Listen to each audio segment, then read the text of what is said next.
I'm sure he appreciates it from afar. I don't know how to get that thing off, so. Uh, Welcome to the campus. My name is Dennis Day. I'm Vice President for Student Services, and Dr. Calloway is away, as you can tell, and certainly he wanted to be here, but that's why he did the video. But in his stead, we have a very famous person on campus to give you a full welcome to the college. She has been here for a number of years. I won't say how many years because we've stopped talking about years. But she comes to us from a land down south from here. And if you have any trouble understanding how she talks or what she's talking about, just slow down and wait for it, and it'll come. But our Chief Academic Officer, Dr. Marilyn Reinhardt.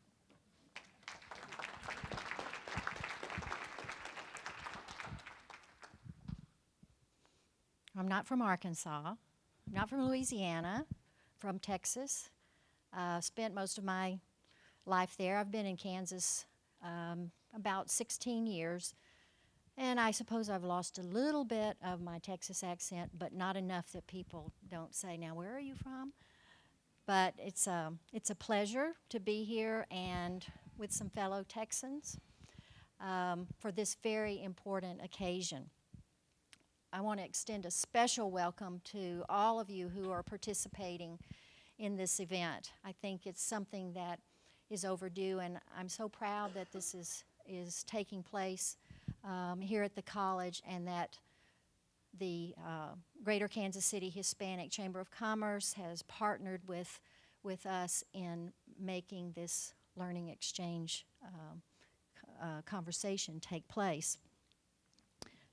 I want to express also my thanks, as Dennis did, to Dr. Francisco and Dr. Miguel Huardo. I was telling them earlier that if you've read some of their biography, you know about the Llano Grande Center. And I actually know where Llano is because my uncle had a little ranch. He called it a ranch. It's just a little piece of property in that part of the state of Texas. And I also have heard of Elsa. And, you know, people, oh. I spent most of my time in the eastern part of the state, but it was just very pleasant to see Llano and Elsa and McAllen as I looked into where our guests were coming from. I also took the opportunity to look at the Community Learning Exchange website. And I started looking at it, and I told Dennis, I was like, oh, this is me. And I would have registered, but I didn't have time to create the password and all that kind of thing. So I'll do that later on. But it was so impressive. It is so impressive to see the work that the Community Learning Exchange is involved in.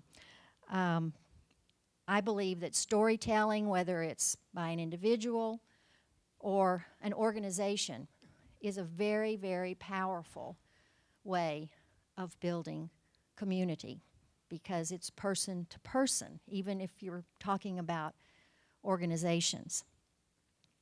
And I was reminded as I continued to look at the website that back in 1999, of all things, at an all-faculty meeting that we had here at Johnson County Community College, we actually had a conversation about place and space. And I think that was one of the things that really drew me into the website as I looked at the activities that the group is involved in, doing things like this, but also, you know, I wanted to sign up for all of them. The one in October looks especially excellent. But at that all-faculty meeting, I went back to look at this PowerPoint from 1999. You know, you can say those things for a long time. It's hard to believe how old that is now, but it's still relevant. And I was reminded of the words of Benjamin Barber, who wrote a book entitled A Place for Us. And I thought that his words laid a wonderful foundation for the discussion that we had in '99 about, as a college, having a hospitable place for all of us, and as individuals. So if you'll just indulge me for a moment, I'd like to take the opportunity to read a couple of things that Barbara said, because I think it speaks so much to what is happening here today and tomorrow, and how important and special this event is. Barbara wrote, "Our world on the threshold of the millennium grows crowded. Too many people, too much anarchy, too many wars, too much dependency. Plagued by the effects of this crowding, conflict, alienation, the colonization of our everyday lives, we look often in vain for hospitable spaces, for common ground where we can arbitrate our differences or survive them with civility, for places where we can govern ourselves in common without surrendering our plural natures to singular addictions." And maybe more simply, a place for us, that is all we seek, a place that allows full expression to the you and me, the we of our community, of our commonality, a place where that abstract we discloses the traces that lead back to you and me. And so here we are, us, all of us.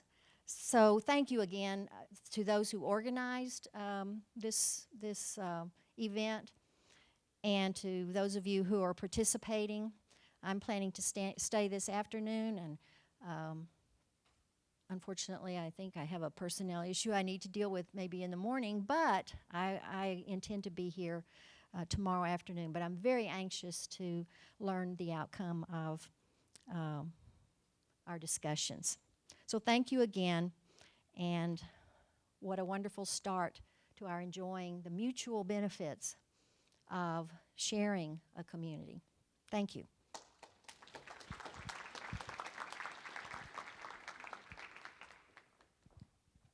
And I'm not sure who I'm introducing, but I take it. For those of you that are visitors to the campus, and for those of you that have not been here for very long, the history of Johnson County Community College started back in the late 60s. There was a group of Johnson Countyans that got together and met around dining room tables and in their living rooms, talking about the needs of Johnson County and some of the educational paths that people will need to go through. These visionary people believed in the concept of a community college, a college that was receptive and reflective of the community that they were in at the time. So through a lot of hard work and a lot of convincing and a lot of political process, they got the funding, got the land, got the buildings, and started a community college here in Johnson County. And it's grown over the 40 years, obviously. We've gone from a very small place in the elementary school to this monument to wonderful education. But it took vision. This is a nice piece of that vision. This is another vision that some folks had. And right now, I'd like to recognize the planning committee for this community exchange. If you would stand up on the planning committee. Come on, stand up. Come on. It's okay. Don't look around. Thank you. It's vision that takes things to go forward, and that's truly what this next 2 days is going to be about. And I had a chance to visit last night and with our speakers, and it's going to be fun. You're going to enjoy it, and the storytelling part of it is just a piece of it, and that's part of the fabric that we'll hear, I think, for the next 2 days.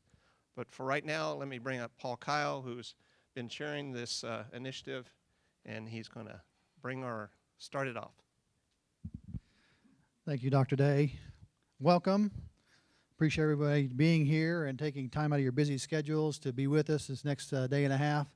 We truly value your time with us, and we look for great things to come out of this event.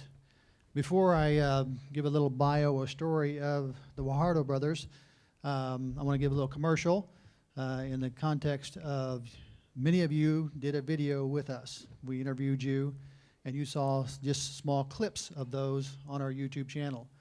If you haven't had a chance to look at those, please look at those. But the entire videos, some of them are hours long, we will eventually get to you in a consolidated package that we'll be mailing out to you. So when you get those, I would encourage you sometime in the evening, grab your bag of popcorn or a relaxing chair, your favorite beverage, and look through those videos. Some fabulous stories in those videos. Again, we didn't put them all up there on our video clip as far as YouTube, but we want you to share those stories and experience those stories. They're very rich, and they're still coming. We have some more, and you'll actually see some at dinner, right at dinner, some of the student stories that we did earlier. So again, thank you for that and a little commercial. I want to give a little bit of story of the Guajardo brothers. I had the privilege of meeting these gentlemen about 10 years ago. It's hard to believe that time has flown so quickly. And they are looking a little older. And I got to get my shots in now because they're going to have the mic pretty soon, and then they're going to get the shots at me. The Guajardo brothers, if you didn't know, they're twins. Miguel is the good-looking one, and Francisco is the creative one. You're really asking for it, aren't you? Yeah, yeah.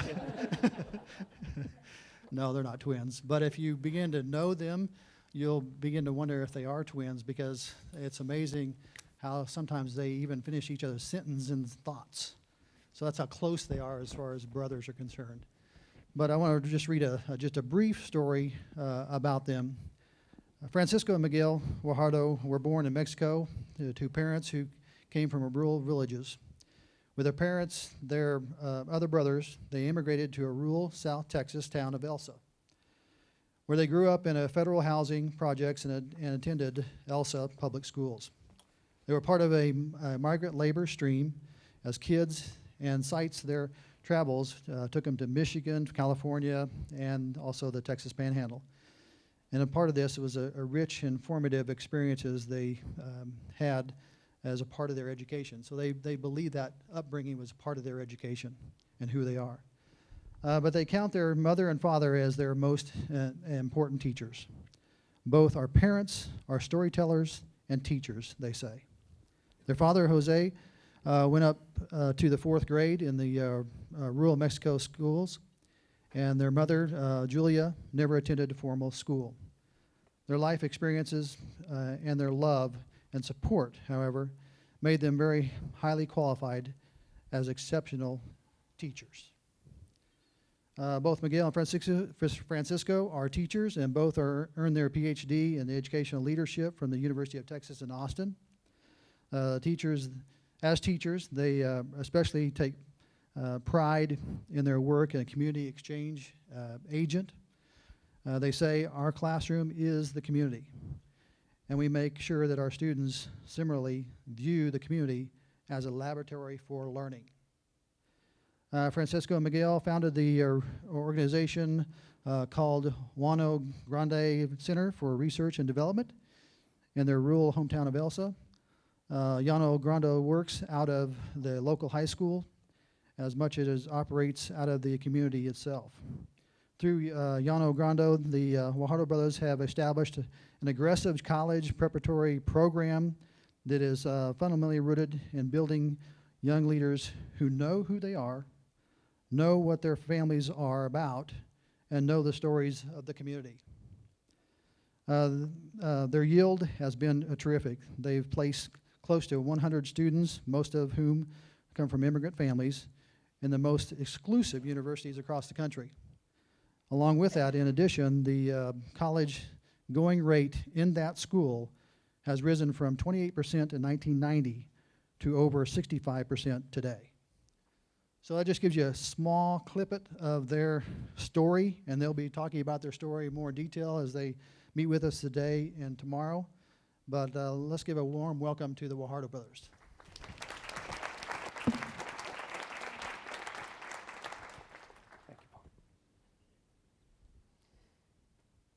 Buenas tardes. Thanks, Paul.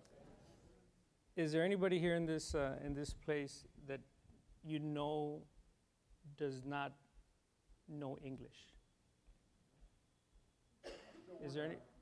You're still working on it. You're sounding like George W. Bush. Actually, that was a joke last night about how George W. Bush really knows Spanish. He knows Spanish better than he knows English.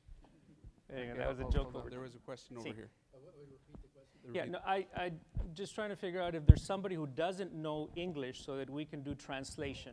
Yeah, that was the question. Is there anybody here that you know? Okay. Muy bien. Francisco Guajardo is my name, and my brother Miguel.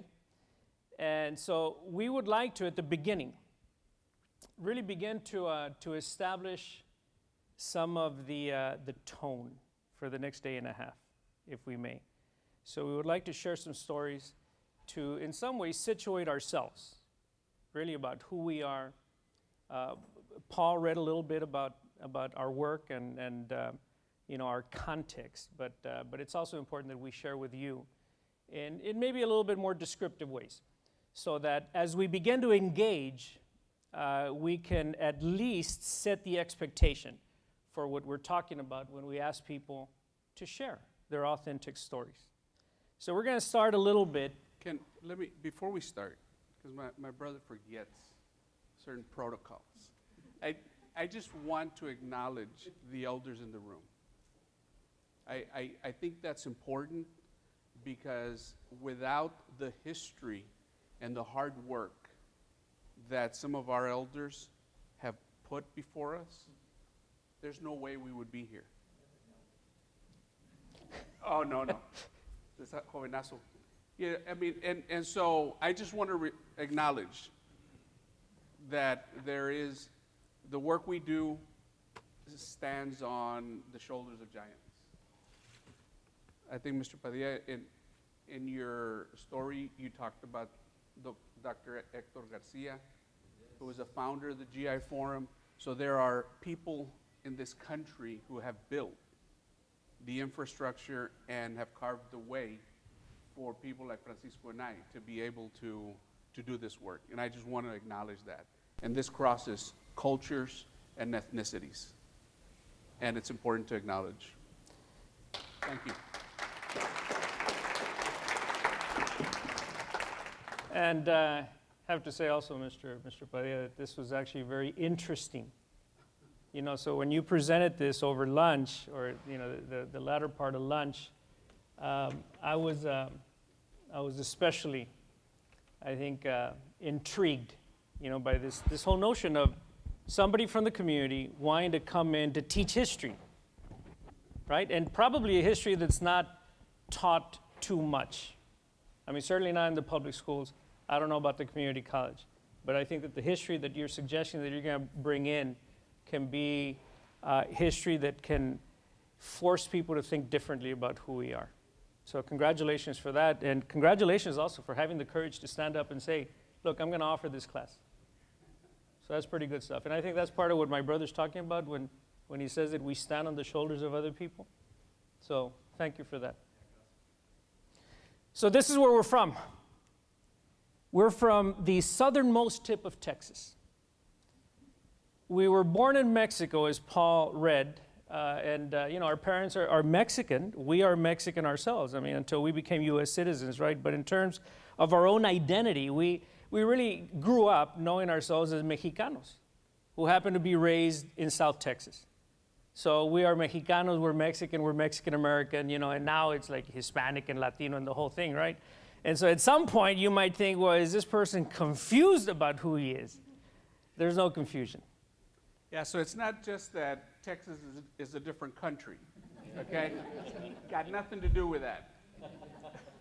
But we were born in the state of Tamaulipas, which is one of the northernmost states. And so our father and our mother are from very rural communities, little villages. And so they didn't have a whole lot of formal education, as Paul suggested, but they had huge dreams. And they continue to have huge dreams, for their kids, for themselves, for their family. But also, our parents have huge dreams for the kids who are growing up in the community as well. And so we were raised, by people who always told stories, but also had a whole lot of dreams. And so there's a story that I'd like to share with you. Because we came to Texas, right, when we were kids, went through the public schools in rural South Texas, went off to the university. And when I was an English major at the University of Texas at Austin, I had this good fortune. Did you go to A&M or what? Yes, okay. I heard some hissing, and so when somebody hisses, this is Why are they running away from the Big 12? but that's It's a another different issue. conversation. But anyway, one of my UT stories is that, I was an English major and I was like really in love with the whole, English literature thing. And so I thought, I think I need to go to England to study English. And so I got this fellowship to study at Oxford University, at Brasenose College in Oxford.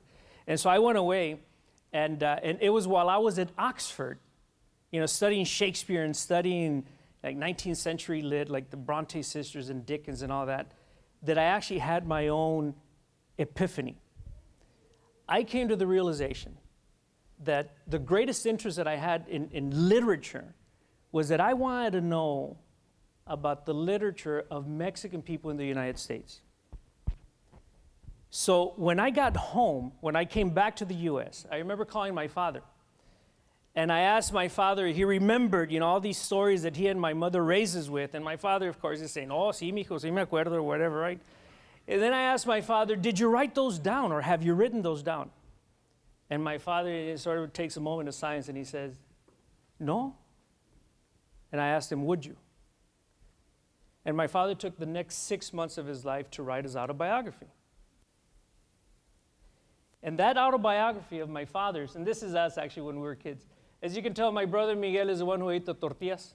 And then that's me and our older brother Pepe, who's the school principal, and then our little brother Luis. But and this is actually a picture of when we were, making our own arrangements to come from Mexico.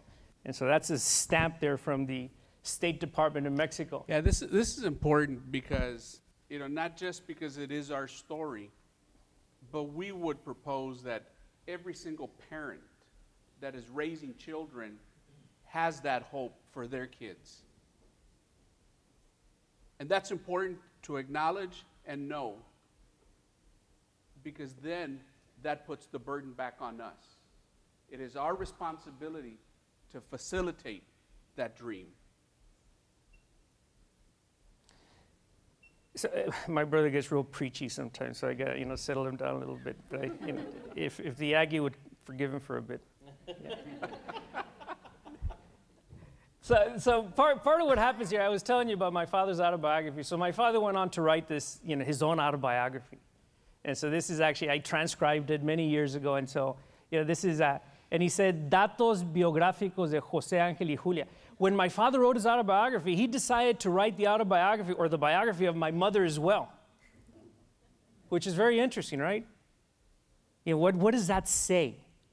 I'm not going to tell you what it says because I think you can figure things out. But my father began, he says, datos para mis hijos. I'm going to write these notes about, for my sons. Right? My parents only had boys, so he's writing this autobiography for his kids. But the reason that we share this story, that I share this story, is because, it was my father's autobiography about his life and my mother's life, and we've got like hours and hours and hours of footage of my mother, who's 77 years old now. My father's 75. Hours and hours of footage of my mother's oral history. And she tells just these incredible stories.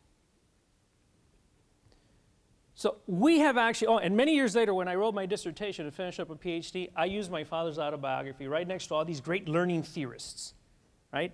I used my father's autobiography as an important source to help me make sense of teaching, learning, schools. And we have used our father's and our mother's stories to also make sense of how we build organizations. So my brother and I, when we were high school teachers, we created an organization out of this high school in rural South Texas, when we were already doing very aggressive college prep work.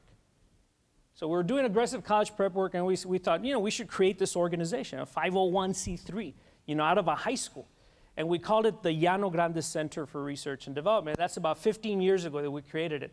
But the reason I share this story about the Llano Grande Center, which is an organization that helps young kids, mostly immigrant kids, a good number of farm working kids, which is part of the experience that we come from. We went on the migrant trek up to Michigan and California and the Texas Panhandle growing up as kids.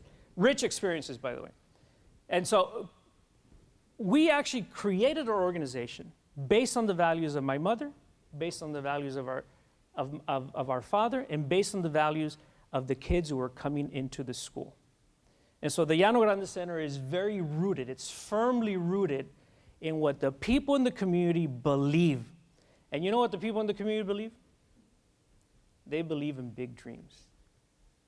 People in the community who have a low level of readiness when it comes to engaging higher education stuff, but they have a heightened level of readiness when it comes to dreaming and hoping.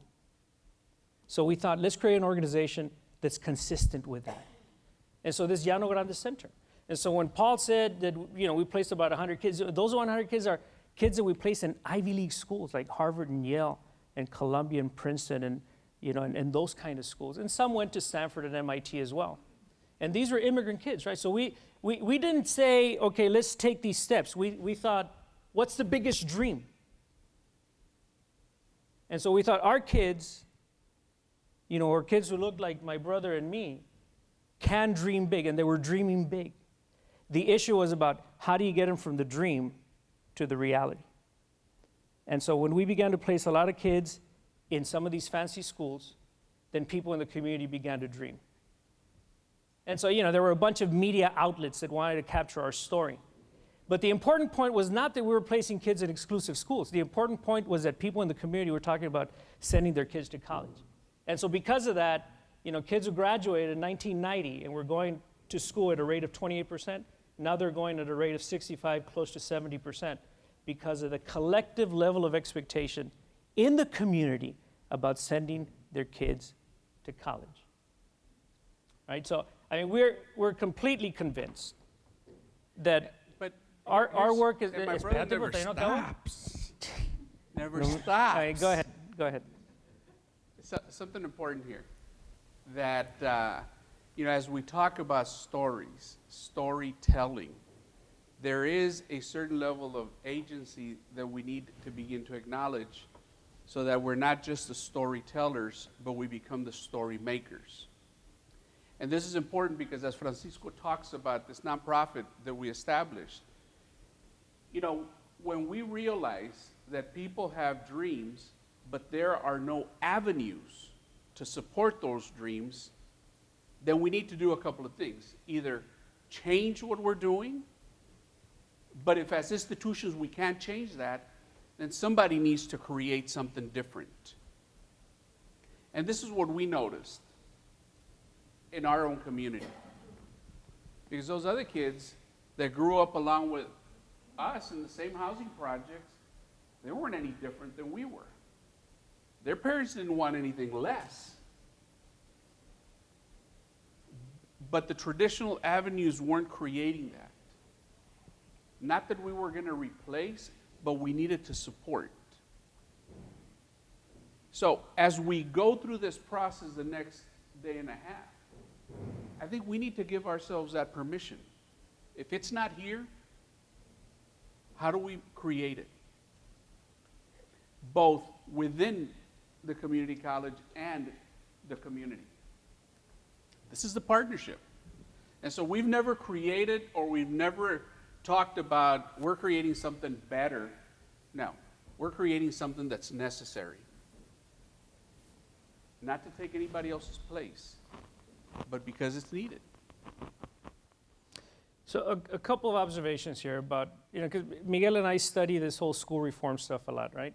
And so we've studied the literature and what the literature says on school reform initiatives, not just in public schools, but also how higher education institutions work. And so what the literature says, generally speaking, is that there are three broad thrusts for what the government and really just initiatives on school reform really look at. There tends to be these three broad categories. One is the technical area, another is the political area, and another is the cultural area. And so what the literature says is that when schools engage in technical processes, the technical processes tend to be things that are very measurable. And a lot of the staff development that happens in community colleges and universities, but especially in the public schools, K-12, tends to be very technical in nature. How do we teach teachers? How do we train teachers to deliver instruction and then to measure it, to test? Right? So a lot of curriculum development is highly technical in nature. What the literature says is also that there are cultural processes that school reform initiatives focus on. And the cultural processes tend to be around getting to know people, getting to know their stories, getting to know their sets of values, getting to know their histories, getting to know community. Very cultural stuff. The literature also says that there's a technical component to school reform initiatives. I'm sorry, political. The political component. The political tends to be around issues of power. How do you negotiate spaces? How do you negotiate relationships? What are the power dynamics? Technical, cultural, political. Yeah, these are issues of decision making. These are issues of resources. Who gets what, when, how. So these are much more difficult to capture and assess in an efficient kind of evaluation model. The ones that are difficult are the cultural and the political.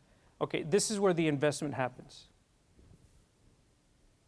Most of the money that deals with school reform or changing institutions goes toward technical processes, stuff that is measurable.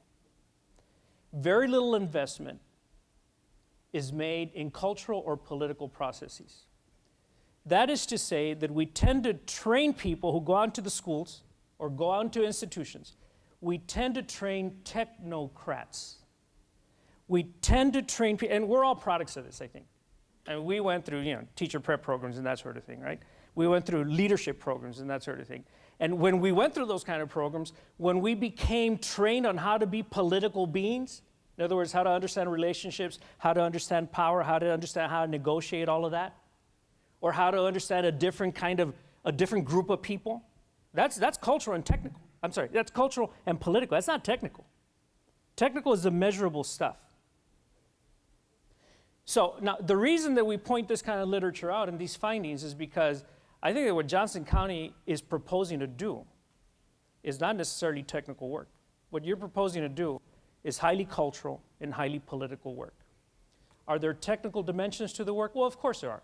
I mean, one of the technical is, we have a target that we want to have 25% of our student body be, of color, say by the year whatever. And how do you track that then? You go through certain very technical processes, right? But what will help you fulfill the technical, it really is going to be the cultural and the political work. What we're doing here today is not a technical process. You understand that, right? This is a very social, very cultural, and even political kind of experience that we're about to engage in. Yeah, so Francisco talks about the technical being the measurable. I'd like to reframe and add to that the others are measurable also. We just haven't developed those instruments, and they're not as efficient, so you can't do a Scantron necessarily to capture that. And so it's important because as we talk about this throughout the next day and a half, as we charge ourselves with, okay, I have that vision, we need to be thinking about how will we assess that? So that it's not just on the outputs that we're looking at and quantifying, but it's also on the process outcomes. How do we capture that? What does it look like?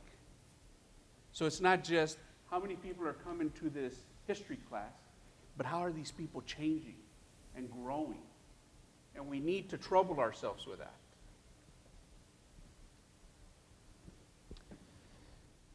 So we propose to employ a model here that has been developed by Bowman and Deal, who write an awful lot about organizational development. Right? I mean, we suggested that the three broad categories for school reform initiative are technical, cultural, and political, right? But we would like to approach our conversations here by using a particular framework, a framework for understanding organizations. So when we begin to have conversations here, and we're about to get into that, we're going to revisit this framework to really begin to expound upon what does this mean? Like, what does it mean to have cultural proficiency within an organization? What does it mean to have proficiency in some of the other quadrants within an organizational existence? So we're going to come back to this.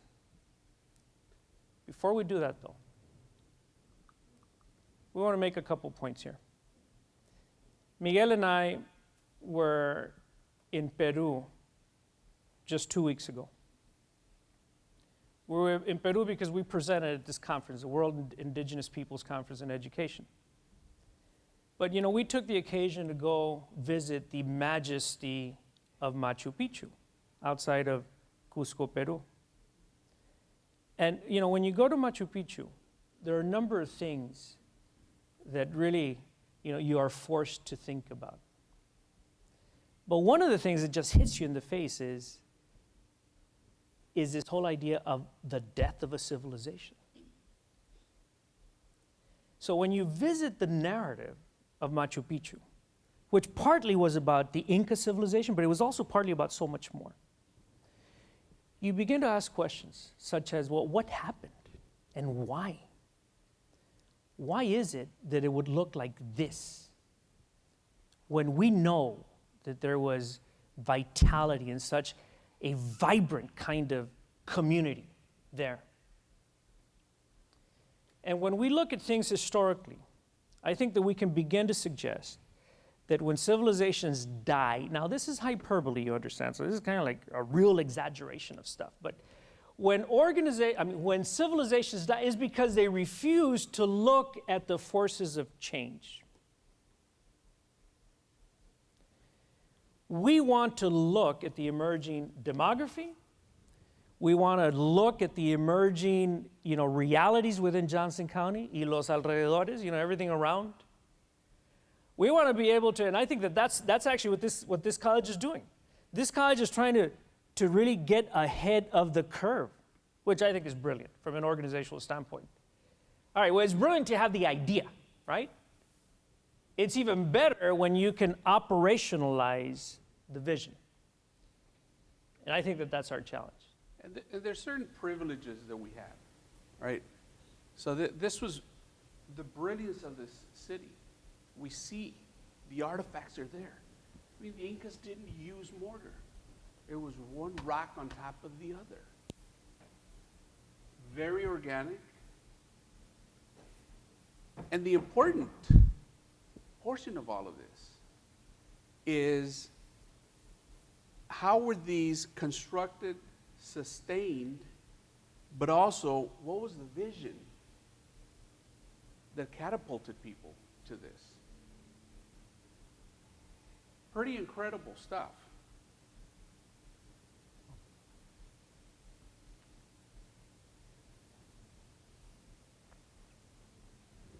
One last thing here, or maybe not last, but when part of the privilege that we have is when the GI Forum was established, and this we see certain tensions in history. It was established by Dr. Hector Garcia because a small community in Texas would not allow a Mexican kid who had died in combat to be buried in his community. So Dr. Garcia said, we need to act on that. And so many of our progresses have taken effect because of because of bad conditions that we've needed to respond to. We don't find that here. We have the luxury of thinking and imagining together. Tension might exist here and there, right? But we have that luxury. So how will we do that together? Yeah, when Dr. Reinhardt referenced Barber and the hospitable places. And so we're not in Three Rivers, Texas, 1948, right? When Felix Longoria would not be buried or whose body would not be shown, in the funeral home in Three Rivers. We're in a different place today. We are at Johnson County Community College a hospitable place that knows that it needs to get better. Because the forces out there are telling us that we need to change. If we don't change, we know what happens when we don't change. We lose relevance, and then we can eventually die. We don't want to do that, especially if you know you're doing good stuff here. Our first activity is this. Well, rules for engagement first. All right. You know, when people talk about protocols or, you know, rules and that sort of thing for the meeting, okay, the assumptions are that people here will be respectful. Right, we see it. We feel it. It's a hospitable, it's a gracious space. What we would like to really ask you to do is to bring your genuine and authentic selves to this gathering. What does that mean? That means that please be honest about who you are, and please put yourself out there. Tell your stories. And we're expecting that people will respect those stories. And we're also expecting that there may be some nice little tension in this room. And that's probably a good thing. We can have difference of opinion about certain things, of course, as we respect each other. So the rules here are to please be present. Be present. Because you know what happens when you're not present. You know, my wife, who owns a ballet school, tells her students all the time, que estén presentes. Because when kids are not present, they get hurt. You know that? When they're not completely focused, stuff happens. So you want to be there. You're here. So, presentes, por favor. Todos presentes. Because we're about to do some important work.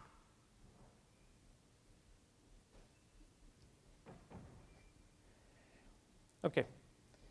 We invite you to find somebody you do not know, preferably somebody from JCC. Find someone who's not from JCC. And we'd like to invite you to have a plática. ¿Qué quiere decir plática? A chat, a conversation.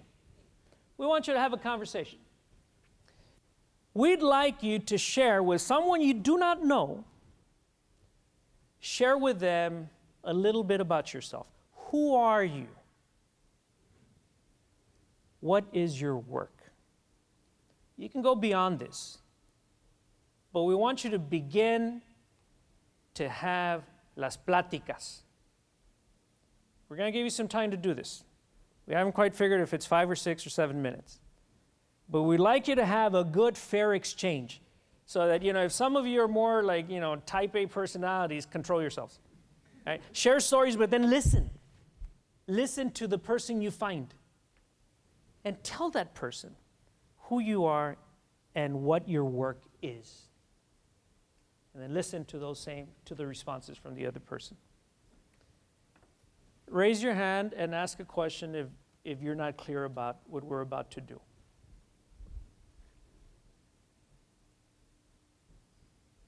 Are there any questions that may not be about this activity, but maybe about something else? All right. 5 minutos to do this exercise, a one-on-one. Find somebody you do not know and get to know them. Go.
Okay, what we'd like to do is round two. Go find someone else you do not know and have a similar conversation with that someone else. We are starting the 5 minutes right now. Go find somebody else, please.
Thank you for your good participation. Before we move on to our next activity, I just wonder if there may be one or two people here in this room. I wonder if there may be a couple people here who would like to share some of what you just experienced.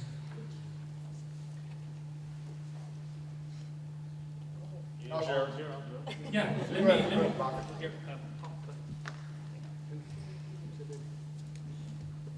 Well, I don't know if we want particulars or specifics, but the two people that I met,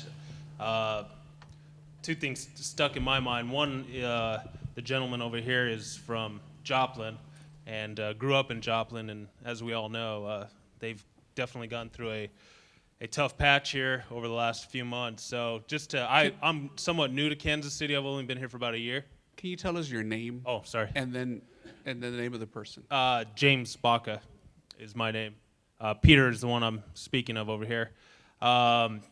And anyways, being somewhat new here, I haven't really actually met anybody that's from Joplin and knows people there and actually had family there. So that kind of stuck out in my head more than anything. And then also to talk with somebody that who came over from India and is now here at the school, working in the school as a part of international affairs. I'm not sure exactly what it's called, but working with other students, other migrants that she helps them out and try to guide them in different directions. And so I thought that was kind of neat that she made her path here, and now she's kind of giving back to the students here. So a couple things that stuck in my mind. Good, thank you. Thanks, James. Is there someone else? I think that there were a couple of other hands, yeah. Hi, I'm Henry Sandate, and the two folks that I spoke with, Renee Arnett. Renee Arnett is originally from Chicago, Illinois, and after graduating from college there, made a decision to come to Kansas City. I believe it was in the dental hygienist arena, and a teaching, I believe, instructional position.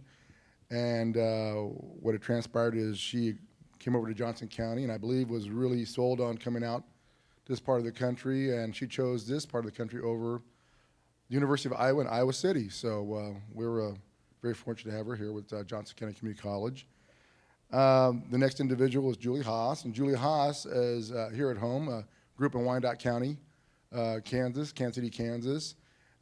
Attended Wyandotte High School, went to KU, majored in, I believe it was history, and thus is here in the marketing and communications department with Johnson County Community College, and does a lot of their branding and advertising and programming, those things of that nature. Good. Thank you, Henry.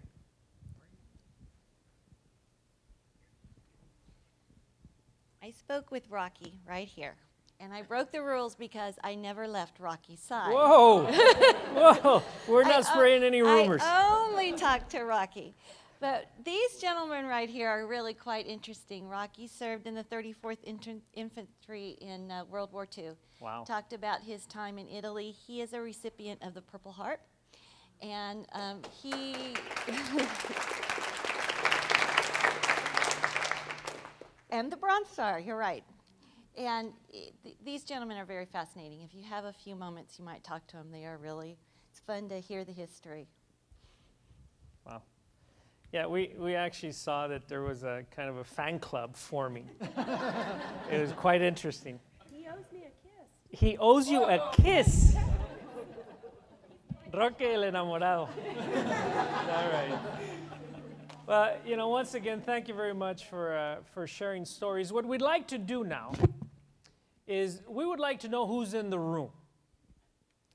So if I know that some people have already introduced themselves because they had, you know, roles up here and doing, you know, quick intros. But if we can begin right here with this young lady, and if you could tell us who you are and who you represent. Right? Good afternoon. If you would get up if you can, please.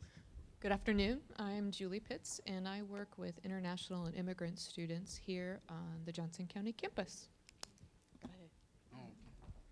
I'm Rudy Padilla, and I was speaking with Julie, and we both came from farms. We're from a farm background. I'm very proud of that.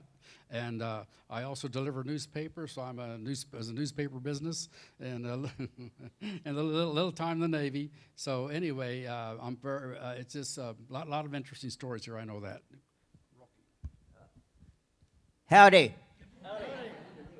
My name is Rocky Riojas. They call me Rocky because they don't know how to spell it. They don't know how to say my name, R-O-Q-U-E. And try and see if you can remember what it is. Anyhow, I'm a World War II veteran, and I did some stuff, but I'll just drop it right there. But I went through North Africa and Italy, all through Italy. And we have the distinction, the 34th Division, American Division, we have the distinction of capturing the entire German 34th Division at Brescia, Italy, and that was when the war ended. So that's one thing that we have on our side. I'm glad to be here, and I'm getting too damn old. Hello, my name is Jose Alonso. They call me Chepe. I'm a Korean War veteran, and I turned 19 years old in Korea. And I represent the GI Forum, too, because we believe in civil rights. Thank you. Tony. My name is Tony Montes. I was born in Wyandotte County. I joined the service at 17. My parents had to sign for me. They were very eager to sign, as I might say. Anyway, I spent 4 years in the Marines, went to Vietnam. I came back, and I went to school. I joined the BPU with Chip. Me and him worked together. I was a journeyman lineman for a long, long time. I finally retired. I've been with Rudy Padilla and the American GI Forum, which is a wonderful organization. We're a veterans, Hispanic veterans, educational, family organization.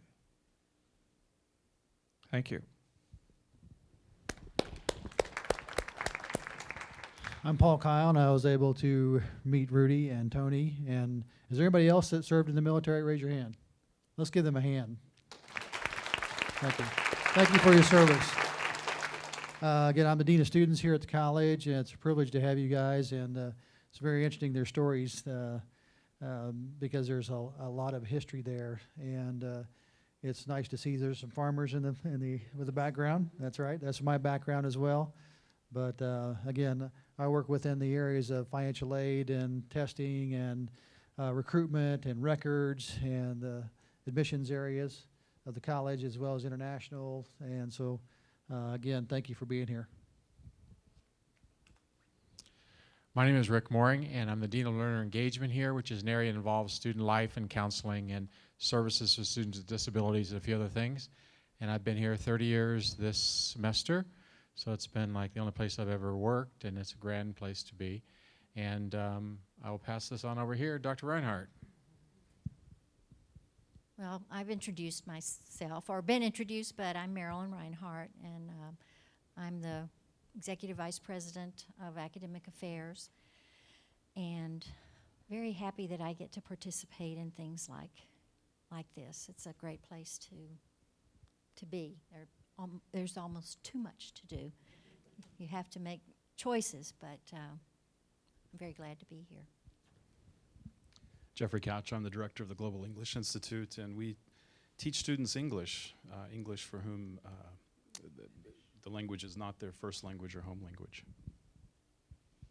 I'm Mary Jean Billingsley, a program director in the Learner Engagement Division, and that focuses on student connections with other students, faculty, and staff. And one of those connections we made early on was with Erica Garcia Reyes.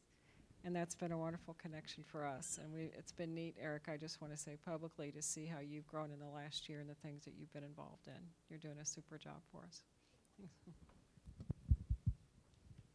Hello, my name is Kathleen Hanlon, and I'm the president of Cristo Rey Kansas City, inner city school serving students of economic need, about 300 students.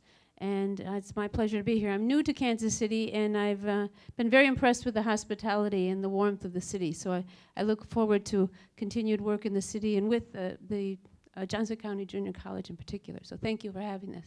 Where are you from? Chicago. From Chicago? Chicago. Yeah, so that's like a feeder city.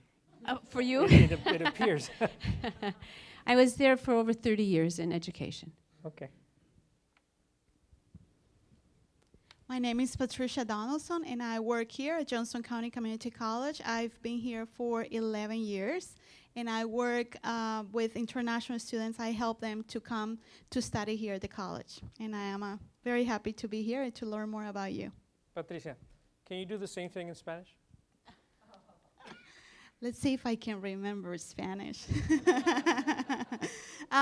Mi nombre es Patricia Donaldson y yo trabajo aquí en el college, Johnson County Community College. There's no Spanish translation for that. Llevo trabajando acá 11 años y yo trabajo con los estudiantes internacionales. Yo les ayudo a los estudiantes internacionales de otros países a venir a estudiar acá con nosotros. Gracias.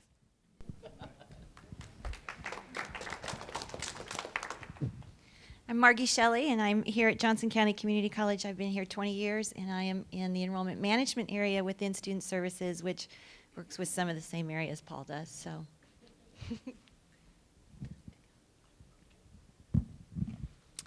Hi, I'm Pam Vassar. I work in the area of student life here at Johnson County Community College, and it's really good to be here. I work with students in just about every array imaginable, outside, inside the classroom, and it's a pleasure.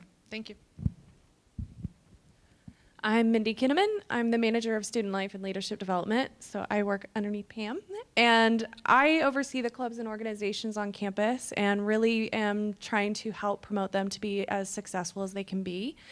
And I have to say the conversations have been really fun because I met somebody whose family structure was very similar to my own, and then I met somebody who we went to school together at UMKC, so go us. Hi, I'm Ruth Randall. I'm Dean of Curriculum and Academic Quality here. Curriculum, I don't get to work with students very often, but it affects our students, so I'm really happy to be here. Hi, I'm Debbie Hasser. I've been here for 20 years. I'm the curriculum coordinator, so I work with the new and modified courses and programs as they go through the approval process. I do the catalog. Hi, I'm Jason Kovac. I'm Executive Director of Academic Initiatives here at the college. I'm also a fellow Longhorn, University of Texas grad. Thought that was coming. Thanks for being here. Hello, my name is Robert Barrientos. I own businesses in Kansas City, Missouri. I'm here because I'm on the board of directors of the Hispanic Chamber of Commerce and also their sister 501c3, the Greater Kansas City Hispanic Collaborative. I was also the founder of our very proud students that we have here, Luis, Brenda, and Erica. I'll co-found the Latinos of Tomorrow, which is a college prep and college retention program for primarily children of foreign-born parents. Hello, I'm Henry Sandate. Have a bad habit, not a bad habit, just a habit of usually saying Sandate, the English enunciation of my last name, very rare name, actually. It is Spanish. But point being, I'm a State Farm insurance agent here in Overland Park, Kansas of 27 years. Grew up in Topeka, Kansas, went to Washburn University, moved up here to Johnson County shortly thereafter to begin my State Farm agency. About 10 years ago, I had a very wonderful experience. I was asked to be a board member on the Hispanic Chamber of Commerce of Greater Kansas City. I really wasn't involved in the community, but that was the beginning of my community involvement. Now I serve on several other boards, and a matter of fact, I am on the executive board of the Johnson County Community College Foundation here as of the last 2 or 3 months. But anyway, Johnson County is a wonderful place. Kansas City is a wonderful place. And most interesting in the last 10 years, seen some incredible shifts in the demographics, obviously, with the Latino community. And I have a passion for children. And I'm just very grateful for all the Latino leadership in the community that's really stepped forward and made the education of our children first and foremost. And everything from the youth to our senior leaders in the GI Forum as well. So it's been a wonderful, wonderful experience the last 10, 11 years.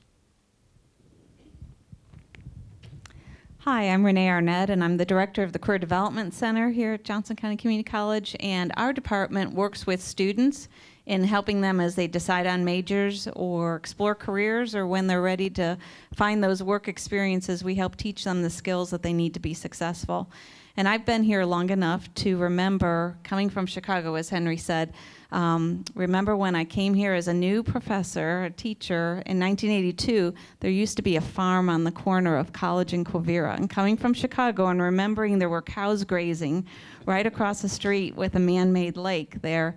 And now the only thing that's standing, I think, is this oak tree on the corner. But that was pretty unique for me to see. And it's been neat to see the growth not only on our campus, but the surrounding community as well. Hi, I'm Julie Haas. I'm the Associate Vice President of Marketing Communications. I've been here 23 years. Started back when everything was in print and have seen how drastically communications have changed over the years. And I'm just hoping nothing has changed in the time we've been here. So, I want to welcome you all here. Hi, I'm Judy Riley. I work with Julie, and I do the advertising for the college, and it's got to be the best job ever because I get to tell the stories. I told Erica's story. I get to tell a lot of the student stories, and it's very emotional to me because it's just, I can see us making a difference. So thanks. Hello, I'm Merlin Merrill, and I have some things in common with people in here. I noticed I grew up on a farm, and I've noticed several people say that have that background. I'm from Northeast Kansas. I also have a little bit in common with Roque, because my uncle was I believe in the same division in the Army, went across North Africa, went into Italy, also had a Purple Heart, which I will say I found out later on. And so we're all very proud of you people who did that for us. I've been a Spanish teacher, a French teacher. In the last 15 years, I've taught English as a second language in Kansas City, Kansas, in the Turner District, and more recently at Shawnee Mission Northwest here in Johnson County. I have a very deep interest in Latino students, and I've worked with them for many, many years, and I'm always so pleased when I see success, and which I've been seeing a lot of recently. And I'm here because Erica is a former student of mine at Shawnee Mission, and she called me up and said there was an event going on that I might be interested in. And we at Shawnee Mission Northwest are very, very proud of Erica and all of her accomplishments, and she is a very wonderful young leader, I think. And I think this seems like a very interesting program. Thank you. I'm Ann Fielder, and I work with Mary Jean Billingsley in learner engagement, and I also teach 2 courses of developmental reading. So I'm hoping that I'm making a difference both in the classroom and outside of the classroom. But it's just at the beginning because today is my 1-month anniversary. James Baca. I think I mentioned it earlier. I'm actually from a little town, Santa Fe, New Mexico, and have been here for about a year. Actually came here, took a job with the Chiefs, spent the last 1.5 years with the Chiefs, and have just recently left them, and now working for a company called Echo Select, where we put people to work. So love Kansas City. Somebody mentioned the hospitality here is great. The best thing since I moved to Kansas City is since I've been here, my 12-year-old son has received an award from the President of the United States for education, the state of Missouri for education, and was just recently announced as one of the top youth basketball players in the country. So all that happened since I've been in Kansas City, so pretty neat. Thank you. Right behind. Oh, I'm sorry. That's okay. That's okay. Hi, my name is Ona Ashley. I happen to be the director of the hospitality program here at Johnson County Community College. Are you just saying that, or? I really am the director of the hospitality program. Honest, they can attest to it. The chef apprentices, the pastry program, all of that. You're in my hometown. I was born and raised in northern Johnson County. As a matter of fact, Chip and I go to the same church. And we found out that we just knew each other by face, and we started and talked and how much we actually were interconnected with his grandson and my son and everything like that. So that was really interesting. But it's a great, great place. And as far as diversity in students, I'm from the hospitality industry. I have quite a few diversity as far as students are concerned in all areas of this town.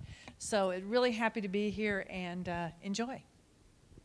Now I'll pass it this direction. You got one? Okay. Hi, I'm Leslie Quinn, and I am the registrar here at Johnson County Community College. So I get to work with students all the way from the start with registration through the end to graduation. And I really want to say I like what you had to say about dreams. I believe very much in that. And I actually really like to help people get where they need to go, and none of you can tell anyone that since I'm the big registrar no person, okay? In my former life as a family therapist, I worked with abused and neglected children, and I made a switch into higher education when I realized what I really like to do is help people when they're in that moment of opportunity to reach for something better, rather than helping them recover from things that have been difficult in their lives. So I feel like I have the best job in the world. I love what I do, and that's why I like to do it.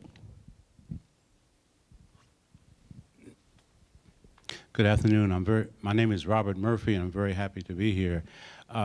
When you mentioned the word dreams, that really resonated with me. And it goes way back to my father. My father is from Arkansas, and my mother's from Kansas City. And my father came from Arkansas because he didn't want to continue to pick cotton, so he came to Kansas City looking for something different. And so he hooked up with my mother, and they had 12 children. And part of the dream, my father used to say, Robert, when I look around me, and we lived on the Missouri side, and then we moved to the Kansas side. And he said, when I look around me, people who seem to be doing something or going somewhere, they have this thing called education. I don't have very much of it, but I want you all to get it. He continually said that. And so he and my mom raised 12 children. Who all have been to college. In fact, I have brothers who's a judge, who's an attorney. We have a physician. We have 2 nurses. We have 3 educators. And so the dream, the dream is so important because I'm the oldest boy in our family, and so I had to continue to dream and help my brothers and sisters to dream. And so we did that. And so the power of the dream, I think, was realized in me and all my brothers and sisters. And also, we are all in work, nurses and counselors and all of that, who help others to become dream. I'm in a division of dreamers, learning engagement. And so dream help us to help other students. So I was really impressed with what you had to say and what you're doing emanating from your dream. My name is Marcela Lopez, and I work at Cristo Rey Kansas City High School. I'm the director of admissions, so I help the students and families to enroll in our high school. Good afternoon. I'm Dale Mooney, one of the assistant principals at Cristo Rey Kansas City High School. Been there since its beginning, so I'm starting our 6th year. Many of the people in school would know me as Brother Dale. My beginnings of the Hispanic community, or connections with the Hispanic community, was spending 12 years in Guatemala, and so was introduced to an element that I suppose many of us have not, because they're more of the indigenous communities as well as the Spanish-speaking communities. Thank you. Howdy. My name is Chris Christensen. I'm the Director of Financial Aid here at Johnson County Community College. I've been here 4 years. I grew up in a very rural farm community, 10 children in my family, first-generation college student. Wasn't expected to go anywhere but milk cows the rest of my life, but here I am. We help, my department helped fund about 9,000 students to go to college here, so I'm glad to be here.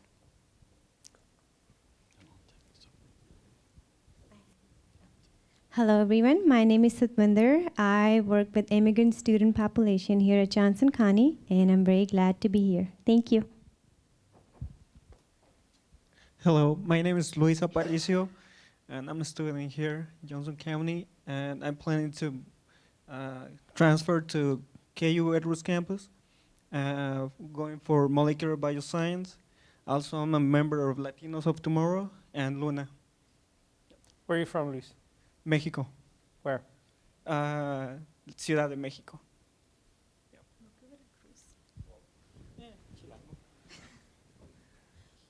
Good afternoon. I'm glad you guys were able to make it today. I'm Erica, as you guys might have noticed already. A lot of people know me. I work here. This is my second year as an employee here. I'm really excited. I'm actually one of the new CAF leaders, and last year I was one of the student engagement ambassadors.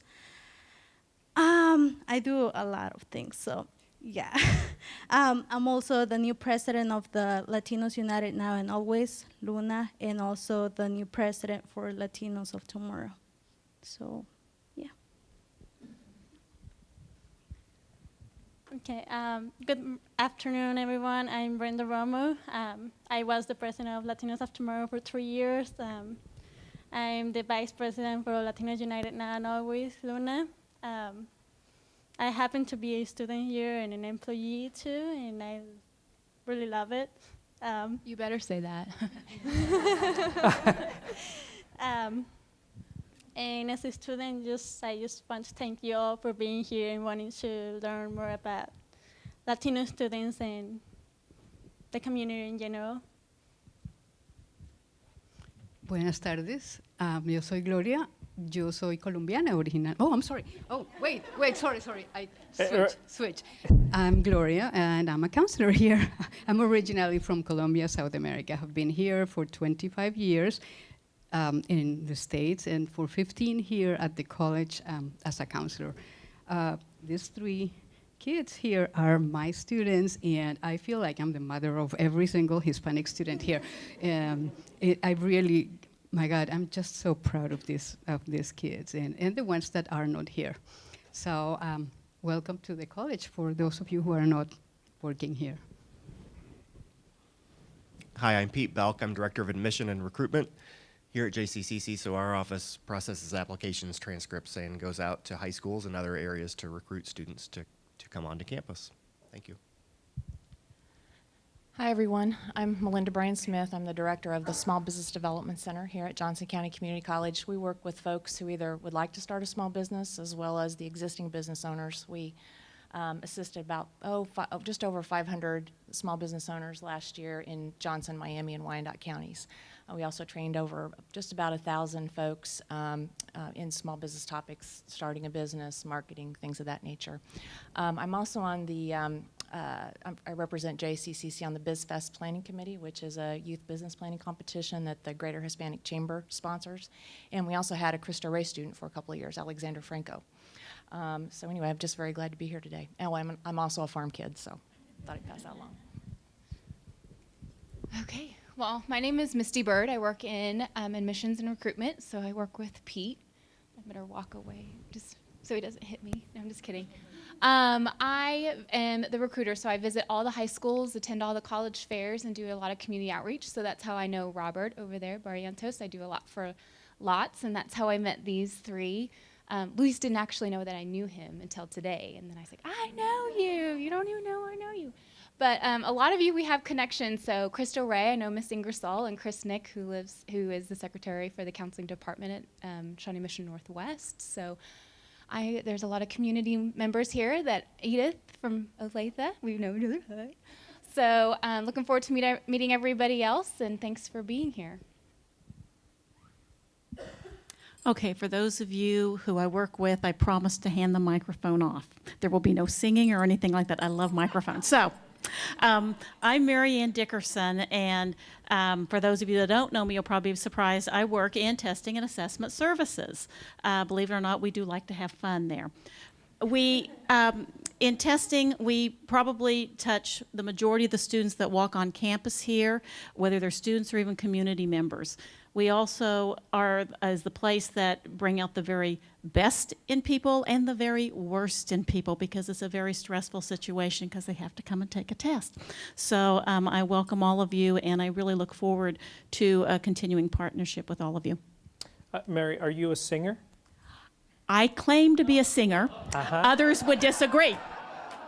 Should I not Others encourage? would disagree. Oh, no. I am more of a songwriter or a song. a song. I recreate songs. This is quite a hospitable place. Yes. See, I told you, they're not. I am a singer in my own mind, and I am a great singer in my own mind. Go ahead, Mary, go ahead. Hello, everyone. My name is Eric Arazo, and I am the Hispanic Youth Mentor for the Olathe School District. I've been working in the district for about 7 years now, and I'm fortunate enough to be able to work in the ELL department. I work with students from elementary, junior high, and high school. I'm originally from the Mission District of San Francisco, California, and so I'm not from a farm. Actually, cows kind of scare me a little bit. But I think Kansas City is a great place. I wouldn't think of any other better place to raise my kids, so I love it here. Thank you. Hi, I'm Edith Palmberg. I'm the ELL Secondary Academic Advisor in Olathe, and I've been in Olathe about 25 years. And before that at KU, I think I've always been helping children find their dream. I was just talking to my cohorts here, and that's just a big thing. If you have a vision, if you know where you're going, then you can make it. You can move towards that goal. So I'm really enjoying the day here and seeing so many different roles that people play to help those children. So thank you. I'm Jan Heinen. I'm also from the Olathe School District, and I'm the Director of Instructional Support Programs. And the largest program that I have the chance to work with is our ELL programs for our language learners. We have about 28,000 kids in our school district. Over 2,000 of them are ELL students, and about 80% of those have Spanish as their first language. So we three are really privileged to have a chance to work every day with those students, and we're happy to be here. Can you repeat those numbers? We have about 28,000 students in the Olathe district. We're the second largest district in the state, so different from many states where districts are very, very large. And last year we had 2,150 ELLs. We grow by about 200 every year. Is that the fastest growing demographic? Oh, that's a great question. I would say yes, but I'd have to go look that up again. I would say yes. Hello, everybody. My name is Victor Lopez. I am the second oldest of 5 boys, Francisco and Guadalupe Lopez, immigrants from Mexico. I'm a Navy Corpsman veteran, did a tour in Iraq for about 7 months. I currently work for El Centro, Inc. I manage the office here in Johnson County that's located out there off of Santa Fe. I'll buy Olathe Glass. Maybe you might know where exactly it is there. Like I said, I manage the office, so there's various things I do there. I kind of consider myself to be a community navigator, so I help, the community try to find resources, get them to where they need to be, and just help them to find the resources they need so they don't struggle with being medical or anything that we can find. I mean, when they come through that door, I do whatever I can to make sure we find what we need for them and where to get them the help that they need. Thank you for letting me be here. Did you come to Johnson County by chance? I am currently here at Johnson County. The VA pays for education, as you know, the GI Bill, so I figured why throw that money away? I do have 2 masters, but I figured you're always going to be educating yourself, whether in life or not, so I figured I'd come back and use some more of that VA money, and currently going through their healthcare interpreter program. Hi, I'm Danny Alexander. I'm an English teacher here 23 years now. I must have started with you, Julie. Right? I'm from Oklahoma, and one of the great honors of my time here has been the last 3 years working with Luna. So I'm here because Erica told me to come. Yeah. Thank you. Hi, my name's Connie Espinosa Springfield. I'm an associate principal right now at Shawnee Mission West High School. I've been in education for a total of 17 years, meaning I taught as a teacher, geometry, by the way, math, for 7 years, and this is now my 10th year as administrator. I just wanted to let everybody know I'm a big advocate for students and want to continue also with my own personal education to continue to have those additional resources where I can, as to back your brother up earlier, that it is our responsibility to facilitate that dream. I want to be able to facilitate that dream as well to our students. and by the way, I'm originally from El Paso, Texas. The way I ended up here is I had a full scholarship at Park University, and that's where I majored in chemistry and math with an emphasis in education. Then that's where I ended up teaching, and then got my master's and specialist at University of Missouri, Kansas City. And now I'm working on my doctoral program at KU. So, and I'm happy to be here. Thanks for clearing up the geometries in math. That was for my benefit. Oh. Hi. Hello, everyone. My name is Michelle Persons. I'm actually working for Paul Kyle currently right now, temporary, but I'm the video girl. So please do not get scared away or start running if you see this camera. I really need B-roll footage. I love traveling and I love exploring new cultures. So this is a real privilege being here and being educated in all this at this conference. So I appreciate y'all coming out. Oh, and thank you for everyone who's allowed me to record you or re-record you, for your patience on that. I really appreciate that. I'm still learning. So have a great day, everyone. Michelle's being modest. She's also the editor, so the finished products that you see is Michelle's work. I'm Dennis Day, and Eric, cows are supposed to scare you. They burn down whole towns. That's why people from Chicago leave Chicago. I've been here for 27 years, and I've seen a lot of different changes at the college, and that's the nice part about one of the things in our symbol for the college is a sunflower with an open petal. And that means that we will always learn, we will always be open to change, and hopefully this continues the process of that. Thank you all. Does anyone have a question about anything that you just heard here in the last 20, 25 minutes or so? Clarification or whatever, maybe an observation. Yeah, go. To the conference registry. Will you have a database of the individuals that are here available to the conference attendees? Yeah, a list does exist, and we can work on circulating. And if anybody wants to not be public about that, just let Paul know. Yeah, we have a list, and we can get that out there to everybody if they would. That would be helpful. We could do that. There's also more, though, about the data. And the data, of course, comes in different forms. But not only are the videos online, but as Paul suggested earlier, organizations are getting the full breadth of the interviews that were conducted. And so as I understand it, we haven't seen them, but the interviews are pretty substantial. And I mean, from the bits and pieces that we've seen, it's actually very important data, not just to get to know people, but also to get to know about organizations and what it is that we can learn from organizations and that sort of thing. I don't know exactly what the processing of this will be, but I suspect, knowing Paul and knowing how this college works, knowing a little bit about it, they tend to be very responsive to things. So I expect there's going to be some good stuff. Did you want to say anything else about that? Yeah, again, as I mentioned, we want some time to do some editing, that kind of thing, and hope to have a CD of this actual event, as well as all the interviews we did in October. So, and then we can also have the list as well.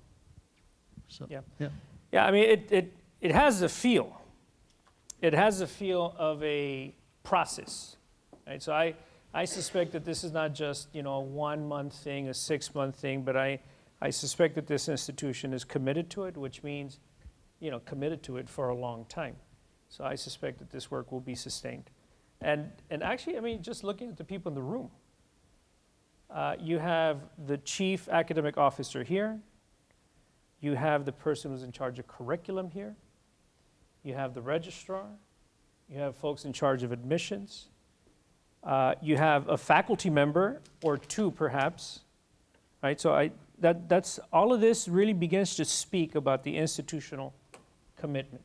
And then we have a pretty good sprinkling of community people as well.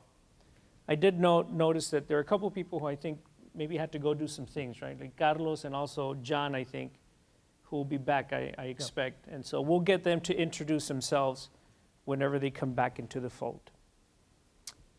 Might there be another question about what we just did here? Roque, ¿vamos bien? Are we doing okay? All right, very good. Okay, well, we'd like to get to the next process, actually, but before we get into the next process, I think that we probably need about maybe a 5 to 10 minute break. Yeah, before we move, though, the next layer of this is diving into work, okay? So let's take like a 10-minute break and then come back. When you come back, begin to organize yourselves with the people you work with, okay? Johnson County College, you know, different departments, begin to congregate. Community folks, you know, your organizations sit together, and if there are individuals that are just showing up, let's talk about where you fit, okay?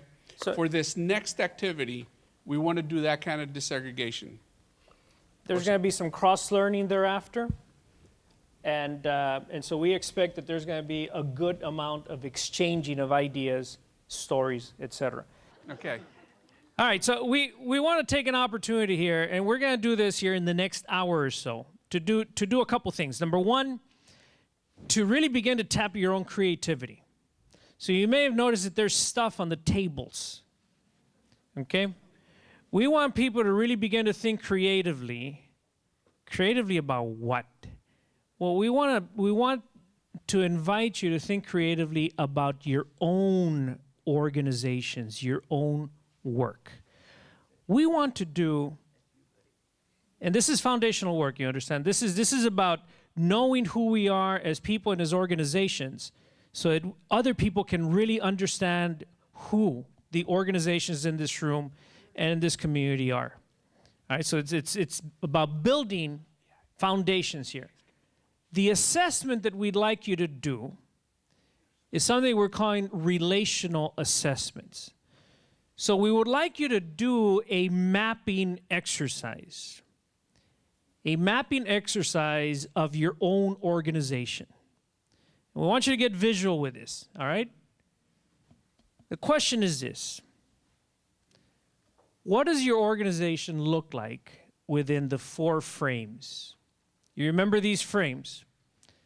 The financial, where do you invest? The human resource, what do you do about that? The cultural, how does that look? The political, what about that? Okay, if we can, a couple of things. All of these are not just in the abstract or in isolation. They are informed by the topic that we are discussing here. Okay? Part of it is we might say, well, this is about Latino outreach, engagement, what does that have to do with finance? Well, part of the reality is, from an organizing perspective, you know, the question of show me where your budget goes and I'll tell you what your priorities are. Okay? So as we talk about what is it that we do, think about what are the resources we pump into this? What does that look like? Human resources. Well, how does that relate to outreach to Latino communities? Part of the questions that we need to be asking ourselves are we ready at the campus to respond to this community we're inviting? What does that look like? I was doing a training for a group. It was a recreational group in my own university. And so I showed up and I said, es el primer día de clases y yo traigo a mi hijo al gimnasio para que participe y haga ejercicio. Pero yo como padre no hablo inglés. ¿Con quién voy a platicar? So I asked the question, as a parent, my kid's a first generation. I don't speak English. I'm bringing him to the gymnasium. I need to ask some questions. Who am I speaking with, right? And so they look around, they said, well, we might get one of the custodians. Well, I guess that can work, right? But as an institution, they'd never asked themselves that question. And so this is the issue of human resources. Not just who do we have and what do we have, but how are we investing in the development of this, okay? The cultural issues, what are our stories? How do we celebrate? Who do we include? And then the political issues, how do we make decisions? Who gets what, when, how? And not just how do we make decisions now, but how are we developing that within our own organizations, okay? So this is about us going in and beginning that conversation internally. Johnson Community College, Johnson County, within your organizations, right? Because you got admissions, you got learner engagement. What does that look like? So we'd like to map it out conceptually within these frames. Dale para atrás, the other slide. So that, these are the frames, but how they get articulated really becomes very dynamic. So issues of professional development, issues of policies and practices. What does that look like as we practice them today? How do we initiate this engagement process? Because the reality is, are we inviting people? An invitation doesn't just mean, let me send a PSA out, but do I go? Because these are questions of access. Allocation of resources, okay? So consider this. Begin the conversation, begin to map it out, and then we'd like for you to present it back in a creative format. Either draw it, construct something that represents it at your table that will give our colleagues around the room an opportunity to look at it visually. So we want to bring it to life. Okay? Time. Are there any questions? Okay, we hope there's a little bit of anxiety in the room because, typically when we're asked to be creative, we say, what? Right? But in the most simplistic form, we want you to think about your organization, right? In the most elaborate form, we want you to think about your organization and build a metaphor about what your organization does. If you can hit on the different frames, that would be lovely. We'll be here. Any questions? We're going to walk around. Now, so we want to give ourselves maybe about 45 minutes to construct something. Have conversations, think about them, and be creative. What does the American GI Forum do in terms of, finances, cultural work, political work, human resource work? All right? All right, so here we go. You're on the clock now, 45 minutes.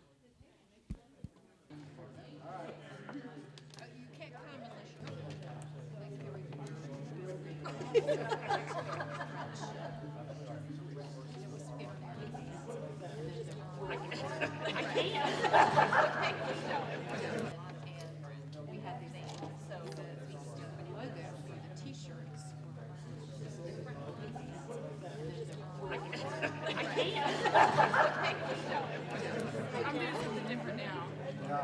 Yeah, I'm gonna build a bridge. And then I just twisted it around his arm like this. If that helps.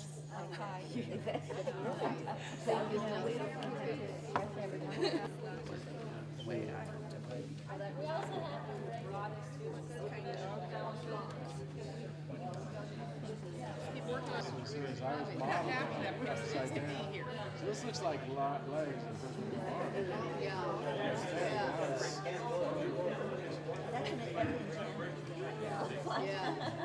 We have some students who work.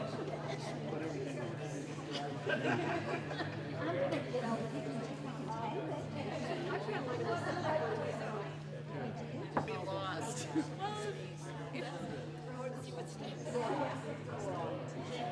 Yes, with the yes, yes, maybe. There you go. All right, do that, Ruth. Go ahead.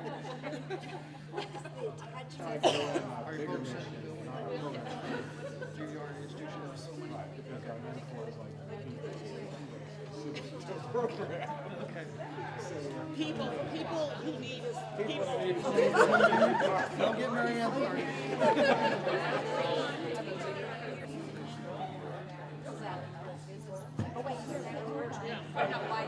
Yeah, it might make it like this one. I know that's my dog. Go in. Yeah, you know, like okay. I'm just thinking, I think I should put this on Facebook. Like examples.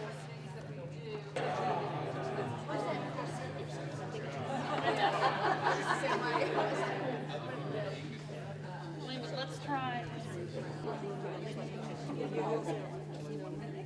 That's right. Do you want to use this on that side? Yeah. Do you want to write?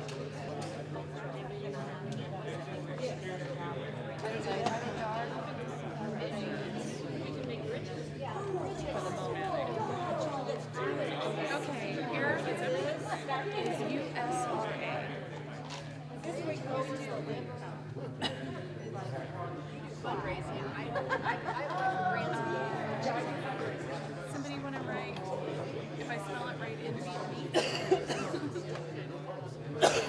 Farsi.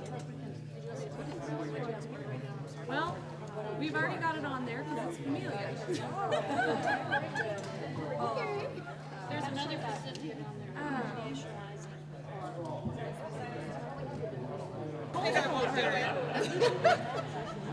She's earning her second doctorate on this topic.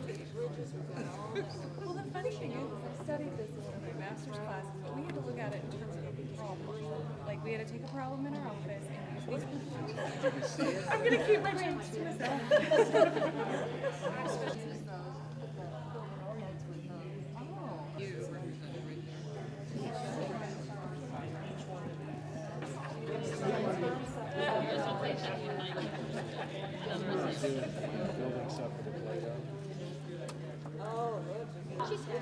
Our about bringing groups together and connecting. Like people, resources, their education, but just connect. I would first like to say that our group is made up almost entirely of introverts. So it was very difficult getting one of us to come up here, so we got 3. That's why we're 3. Introverts and provocateurs? Yeah, we're just the troublemakers over here. Okay, so we are representing student services, and so we decided to focus on student services in particular at Johnson County Community College. And so we kind of drew a word picture of the discussions that we were having about who are we. And some of the things we talked about were things like our particular branch is very much a supportive role. We're the helpers, we're the front line, we're the hands-on, building on relationships, dealing a lot with students on a day-to-day interaction. We talked a little bit about the fact that in the past, this college was really founded on a build it and they will come mentality, and that worked for us for a long time. But we feel that change is coming on that, and we need to be more specific and targeted in how we're reaching out to students. We talked about part of that would be building on relationships that we're making with students out in the community. Speaking their language being very important, especially with students whose first language is not necessarily English, being able to speak their language literally and figuratively, meeting them where they are. And we talked about the fact that there are so many pathways where students are coming from to get to us, and then there are so many pathways that they are exiting from us going out into the world. So we have a lot of roads that we're helping students navigate. One of the questions we ask ourselves is, are we the gateway? We're meant to be the gateway for students into the college and out into the world, or are we a barrier? Some of our processes and procedures that we do are meant to help, but are they sometimes standing as a barrier? That kind of thought process was going through. We talked a little bit about recycled students, and what we mean by that is students whose goals change after they leave here and they go out into the world and realize, oh, actually, I want to do something else, and so then they come back into us. We had a lot of discussion about our primary goal being to help students achieve their dream, whatever that may be, and it may not be graduation, as my boss pointed out to me after I made this little diploma. Sometimes students come here just because they want to do a certificate, or they just want to do a class, or they may have a personal enrichment. So there are a lot of different goals that they come in here with, and it does not always end in a diploma. And that's part of our culture as a community college. We're not just about the graduation piece, even though that is very important to us. They may accomplish their goal in a much more small, more targeted way. It might just be a class. We ask ourselves the question, how does budget drive us? And I think that question's still out there. I don't know that we really have an answer to that. We know it is a big part of it. We don't think it should be the primary part. And then the last thing is perception. We feel like our perception of JCCC may not be what others' perception of JCCC is. And how do we help students out in the community see who we are, and how do we make that connection with them? That cover it? Okay. Think about what questions you have, okay? We'll come back to them. Next.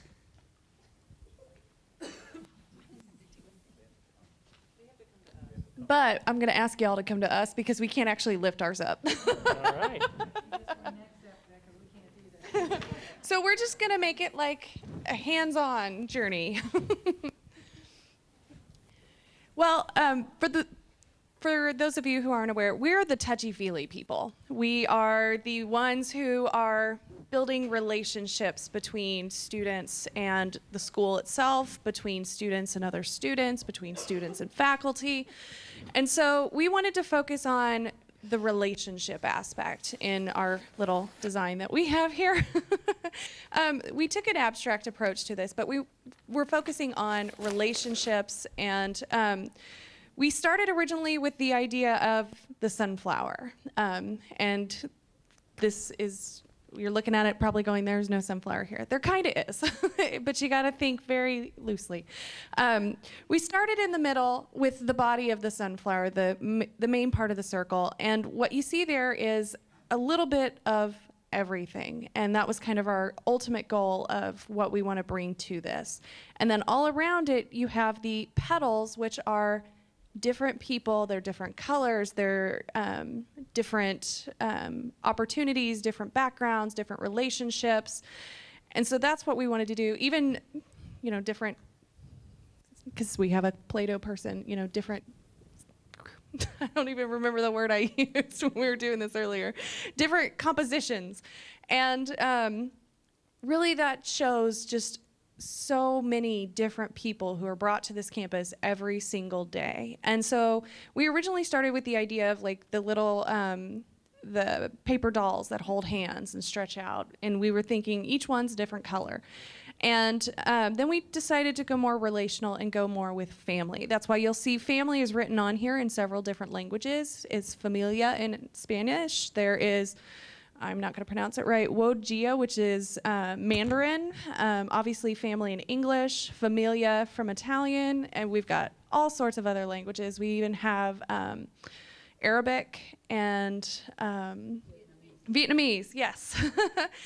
And so that kind of started us thinking, and we thought about ways to even play on JCCC as far as like the Latin is concerned, and so we thought about JCCC, all SI, or JCCC. And so that emphasis is on there as well. And so that's the kind of relational aspect that we were looking at originally. So I hope that really makes sense.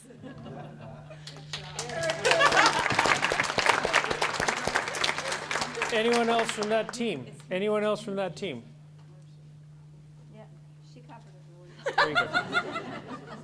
Thank you very much. All right, which is the next? Sí se puede. Next. You have to kind of come to ours also and think very abstract in your thinking, what we're looking at. Our particular table had a lot of different departments from Johnson County. I mean, so we kind of took a little bit of everything. And so we have a variety of areas. Now, when you first see there, okay, where'd Julie go? Okay, the flowers. What flowers do we have? The yellow and white are forsythia, and anything with pink is an azalea. And those are little bushes around it. We have Yes. with a cicada killer. Yes. So we representing Johnson County, and the fact with all of the green and the environment and a good feeling and everything when you're going to learn. This is Wanda, if you can kind of make her out there. Wanda is actually, this is her megaphone to tell her story, and that's her book of self-discovery. And she's going down, and these are roads. And what you see on the roads, we've got the roads of human resources, financial, cultural, and political, and the different things along those roads. Some are hurdles, and some are bridges between each roads. So you've got, and I can't read upside down, like on the road for human resources, community outreach, diversity training, the board policies, recruitment, I can't read sideways. Staff development, under financial, the community support, fundraising, got to move a book, excuse me, grant development, taxes, revenue, financial aid, scholarships. Then we go to cultural, special events, Kansas City One, since we actually reach across the state borders and county borders. Diversity of programs, career fairs, business expos, diversity curriculum, clubs, study abroad. And then we listed the political, and you will also see kind of a circle and a line through political. We've got the political down there, but we're hoping that we don't have to deal with a lot of it, and a lot of things aren't political. So, okay, everybody else in my group besides Wanda. What? Oh, now I went blank. What? Field of Dreams. Yes, for all of that, the Field of Dreams. Did I forget anything, guys? Okay, the American GI Forum group would like to go next. Yeah, they've been chomping at the bit here to. So you all don't need to sit. You just come on over. Come on over.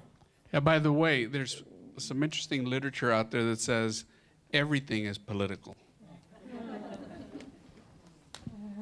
especially education. Okay, so these guys here got real creative, and they. Mr. Padilla, ¿dónde está Mr. Padilla?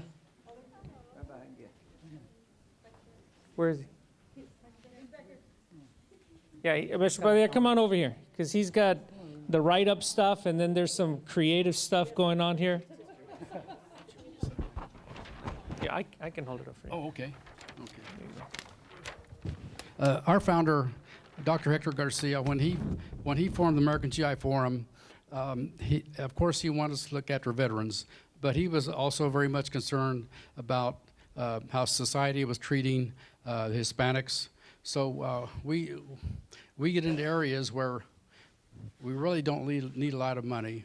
I made trips to Topeka to speak in behalf of undocumented students and other items. About 10 or 15 years ago, I heard that the police of Kansas City, Missouri had shot a blind man about a dozen times and killed him. And I thought, how could this be? And they said, well, he was a Spanish-speaking Cuban, and they didn't understand him. And I said, how could they do this? So I suggested that they, purchase some other kind of alternatives. Well, it wasn't too long after that they purchased stun guns. And so that may have done some good or not, but I wrote him a letter.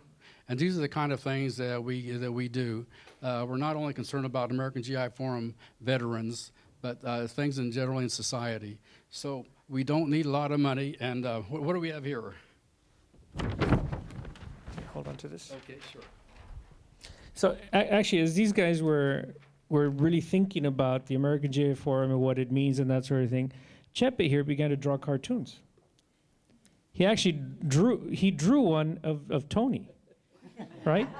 As Tony was just sitting there having a conversation, and then asleep. He was asleep.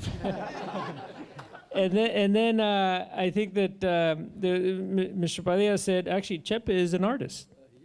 And so then he drew something that he's now going to explain, though I'm not sure it needs any explanation. Ever since I joined GI Forum, I'm a happy guy. I've been to 26 veteran organizations. this one I really is number one for me. And thank you. But talk about your Thank you. drawing. Talk about your drawing. Yes, you know, it's true. There's a lot of organizations where the commitment just is not there. But you know, Cheppy's a very special person. He about died in Korea, and during the coldest winter on record in Korea. And if you go by his house, he has his American flag out every day. And so he's a special guy. Sure. You guys ever heard of Cesar Chavez? I drew his Christmas card for 1974, and his brother stayed with me when Richard Chavez stayed at my house when he came to speak at Penn Valley College. Oh, but by the way, when Cesar spoke here, we were boycotting Safeways. They used all my posters in front of the speaker's podium at Penn Valley College. At Penn Valley College, and I have pictures to prove it too. Wow. Yeah, I Thank think you. One of the things that Chip had talked about was, he said, the day I got back from Korea, my nephew took me to a local restaurant to go eat, and I was not served. And I was in uniform. He was in uniform and he was not served.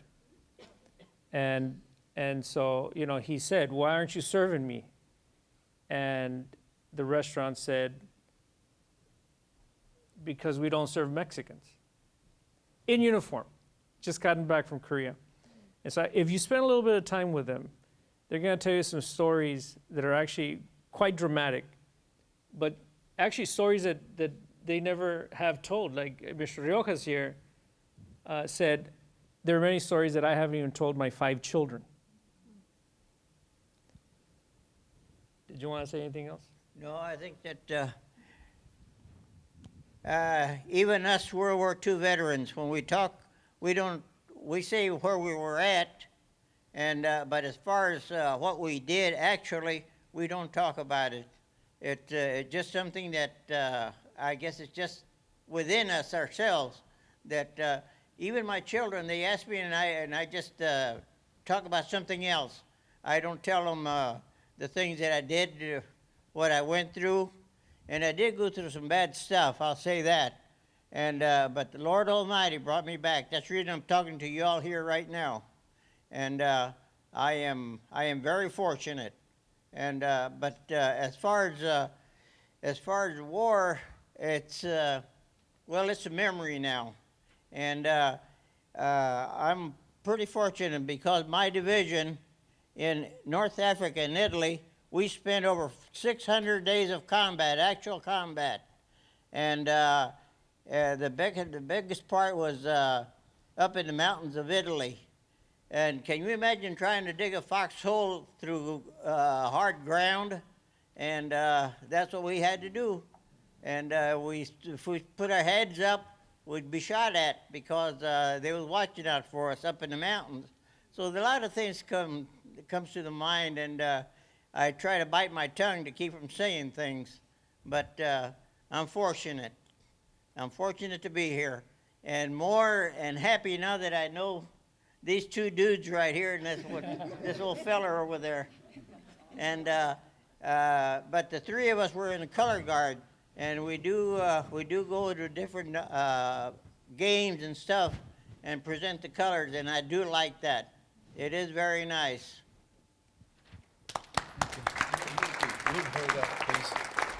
Yeah, you know, like I said, we don't have need for a lot of resources, but our human resources are our chapter members. We don't have paid staff, unfortunately, and our family members. If we could ask them, and if we need their help, we need to borrow a truck or something, as far our culture, our Hispanic culture unites us. Many times we will speak Spanish in the meetings, and the music, and I'm called upon to visit schools. We've had instances where teachers said our students are demoralized from what they hear, and I take a video and I show them the story of Dr. Hector Garcia, and it's very motivational. We're part of parades and fiestas. We our color guard is out there marching. Thank you, gentlemen, very much. I ride, I don't march. No, anyway, we know that we need money, so we get proceeds from if there's a fiesta. Well, hey, we have games that where we actually make some money, and that's when our youth. We ask our youth to help us in these instances, and in return we'll give them scholarship at the end of the year. And we also, someone asked us to try an amateur boxing night, and that's been a good fundraiser for us. We get a few thousand of that in March. We call it March Thunder. As far as political, you know, Dr. Francisco, he did mention that it's how you work within the community, and I guess I didn't realize that's what he meant. But yes, we do have to make sure that we let people know that we are proud to be Americans. We are there to take care of veterans, and we take our chapter very serious. But as far as us choosing between Democrats and Republicans, we don't do that, and thankfully. And listen, you know, like I say, it's very rewarding. Get to meet some really great guys, and so like I say, we don't need a lot of money, but we seem to be pretty efficient. So thank you.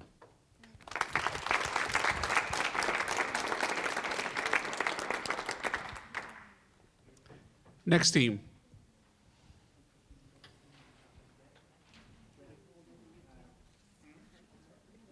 Looks like Cristo Rey folk are getting ready for their talk.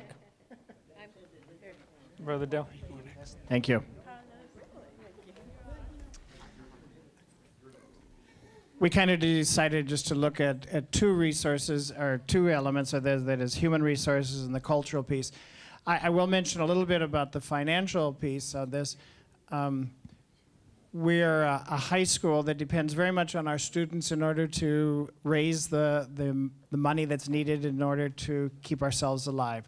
Our students, mainly working in entry-level office jobs, bring in about 50% of our total expenses.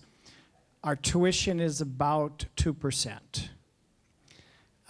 We say we have a tuition of $2,000, but it's, for the most part, I'd say, if probably more of an average tuition is probably about $500 a year. The rest of it we have to raise through different means, through different sponsors, through we have one major fundraiser, great community support. On the political thing, I guess I would say, as somebody else said, pretty well everything we do is political. I don't know necessarily how you distinguish it in any other way. The cultural piece, what I'd like to do is just say a few things. We are somewhat limited very much in terms of the growing Latino community that is recently arrived, and therefore students are not sufficiently developed in the English language. We could look at ELL, but the problem with it is that our students have to be here legally in order to get a job. So that pretty well limits us to that, unless there are a few political changes in this country. But the citizenship also is an issue, because what a lot of people do not know, I'm sure many of you at the university here know, our students can be legal. If their parents are not, they can get no help through FAFSA. So that is a huge challenge. 50% of our parents are Spanish speaking. 60% about 62% of our students are of a Hispanic ethnic group, about 35% African American or African, many of them being, the African mainly being sons, many of them refugees themselves or sons and daughters of refugees. The other thing is that when we take a look at our students, and we're very much aware that our students are in bilingual stressful situations all of the time. our school is not, it's very middle class. It has to be, because it is preparing them, number one, for the workforce, and number two, for college. Colleges, let's face it, you're middle class, you buy into middle class values. You have to. That's our society. But it's a challenge, and we know that for our students. And so sometimes that behavior shows itself in ways that we're not always comfortable or familiar with. The other thing is, this conversation today, I think, is great. Unfortunately, we're on the Missouri side to a certain extent, and the college here is on the Kansas side. There are things that are permitted in Kansas that are not permitted in Missouri. But one of the things also as we get more and more college students in college as they graduate from us, it is also to find out what is it that we need to do better with our students. What would help make them better prepared for not getting into college. I think we've proved we can do that. All of our students in both of our graduating classes have all been received into college. Still, last year, 87% of our graduates actually were in college. The question is, can we keep them in college, and can we keep them long enough in order to be successful? And as I said, the big thing for keeping them in college is there's hope, wherever that is. The other thing is, we always have a need for minority businesses. And the problem is most minority businesses are small businesses. But also that our students can also see people of their own racial, ethnic group being successful. Because even a lot of the businesses that they walk into, it's also very different from what they are. One of our biggest concerns from our graduates have been they've kind of become comfortable in what the rest of society would call a minority community. It becomes a majority community, but when they walk into a college campus again, they don't see too many who look like them. And so certainly our job placement helps them in that process, but it's still going to be a struggle.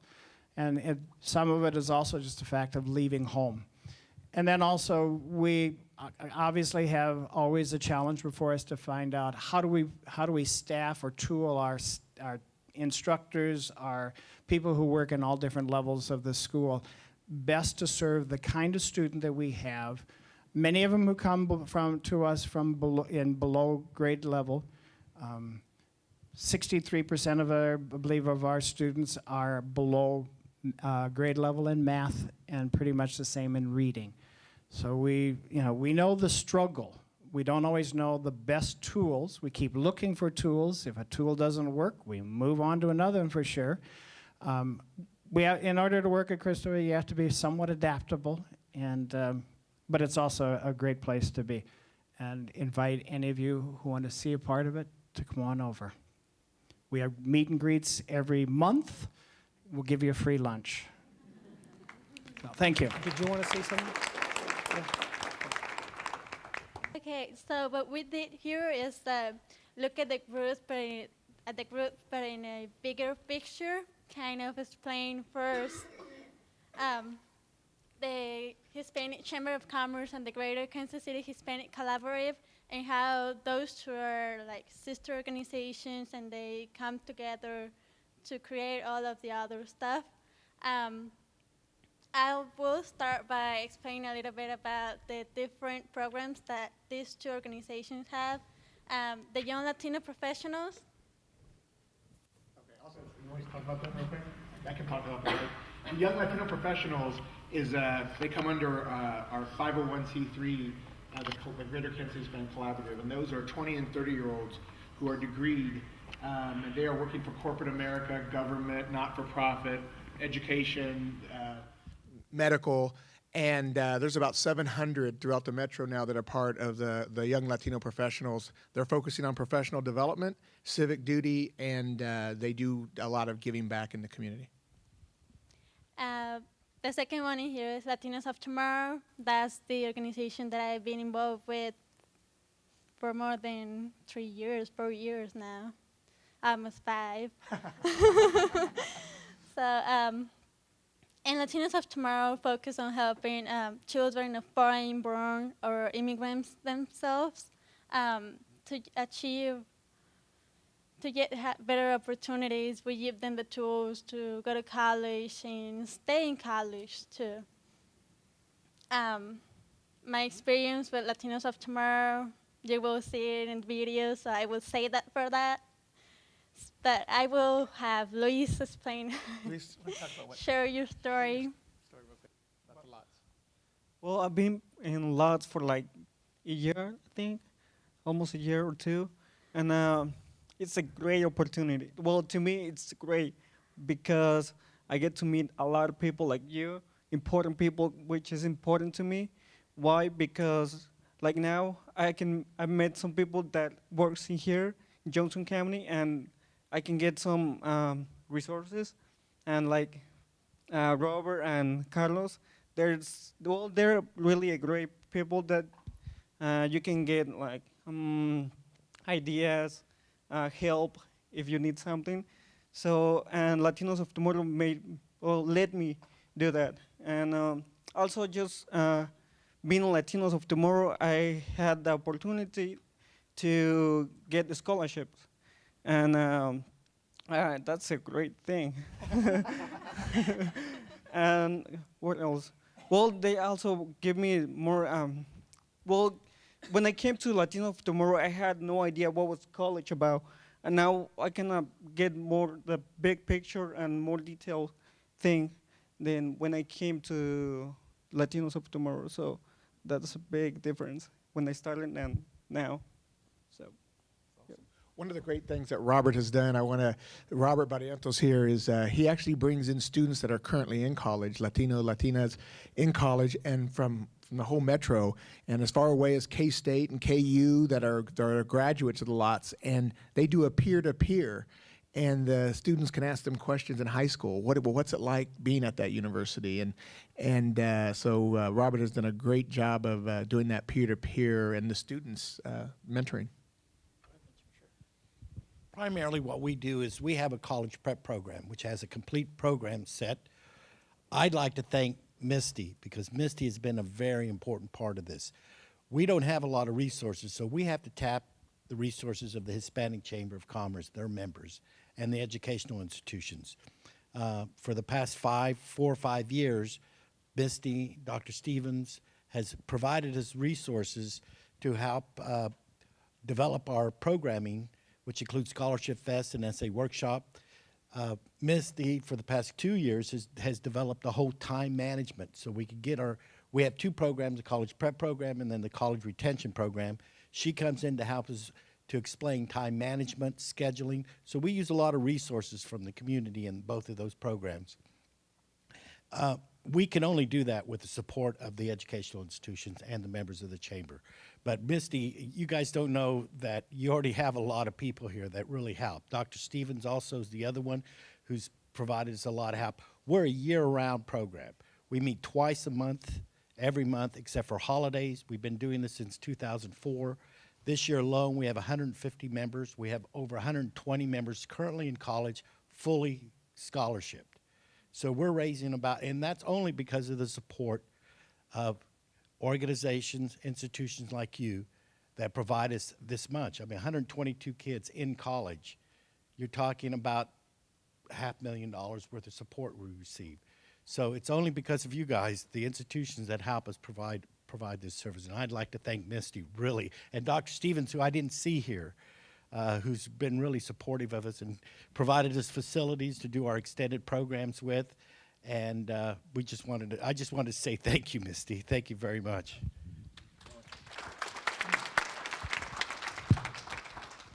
And then we have BizFest too, which some of you may already heard about. Real quick, because I don't want to take too much time. BizFest is a 4-day entrepreneurship program. We teach Hispanic youth throughout the metro how to start a business. Marketing plan, business plan, financial plan, dress for success, how to present themselves. It always happens the week before Valentine's Day, and this will be our 9th year. We have given out a lot of scholarships. We've had, in fact, every student this last year, 123, received a full ride to a junior college of their choice. There's 2 that we worked with primarily, but JCC also gave us scholarships, and about about 5 other universities as well. And so these students come out with self-esteem. They come out with a life plan, and so that's what we teach them, is how to create a life plan. I'd just like to add in addition to that, when we began this, what had transpired was several Hispanic organizations met, and I'm going to say this is about 10 years ago, and we came out of this, the whole discussion was higher education, the issue of higher education with our Hispanic children. Well, there was about 20 plus organizations there that are all raising funds to give scholarships to kids that were worthy of going on to college, you know, like a 3.5, a 3.0, something of that nature.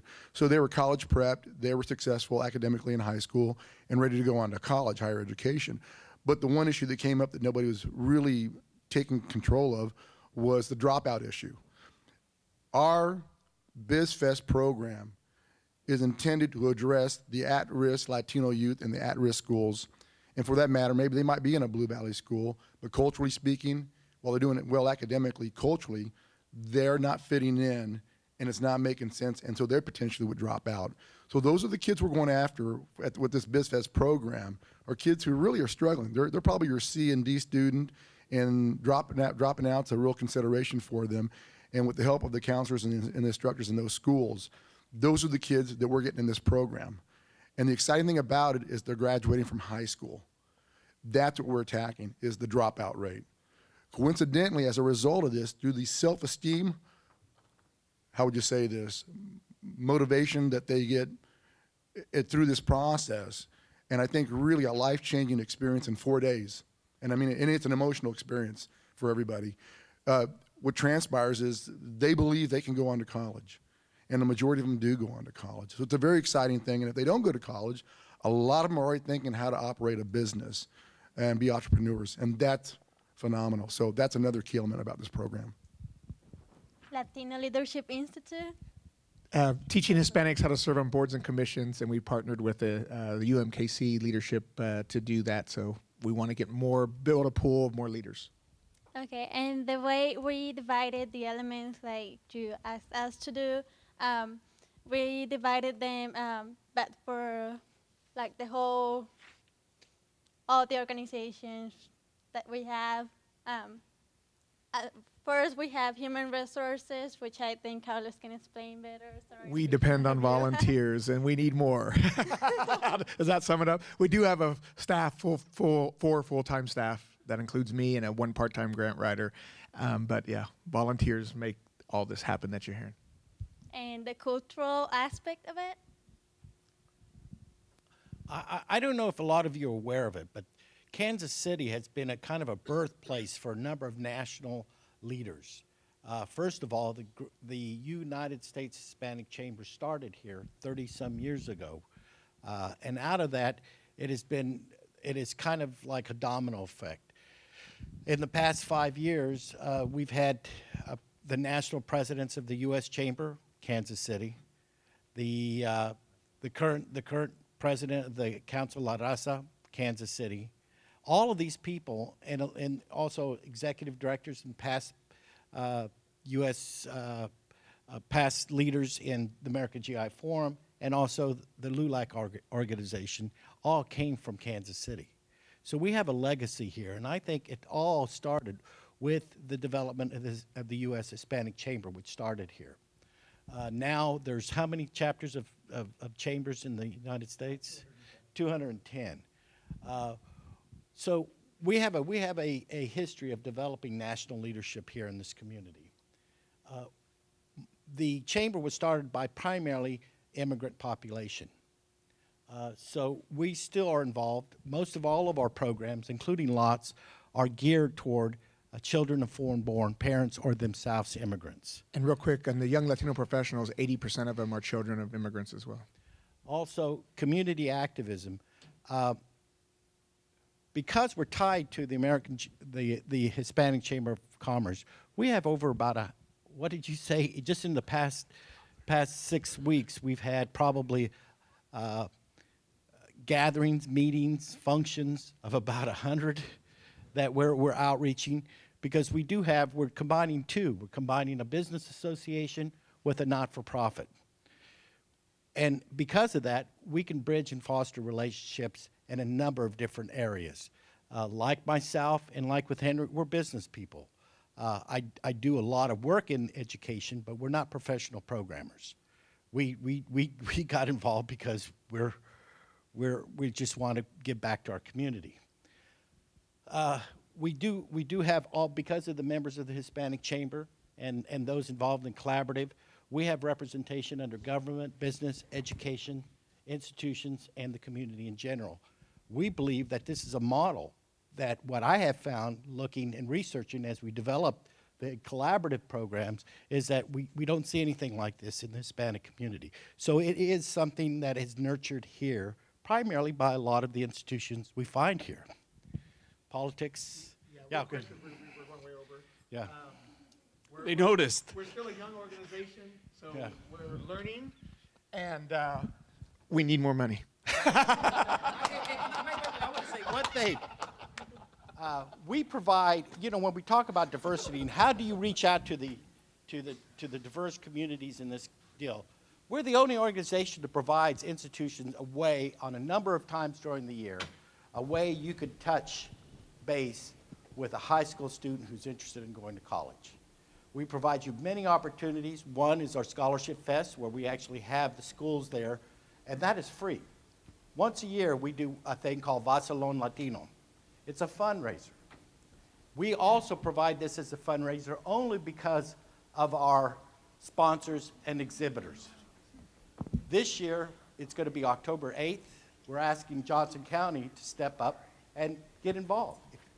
You will be provided a number of opportunities to meet Hispanic students who want to go to college. We ask you one time to support us and organizations like Luna and other organizations by buying a ticket or by being an exhibitor. So if whoever's out there, I had to give a sales pitch here. I had to give a sales pitch because that's the way we do a fundraiser. He got his pitch in. He got the pitch in. Okay. We got you. We got you.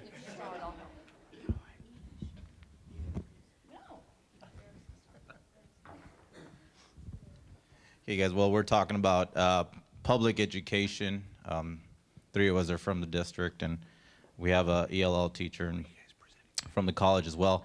And we'd like to get you guys, if you can, come to kind of check out what we did. If we pick it up, everything's gonna fall. So if you can squeeze in here.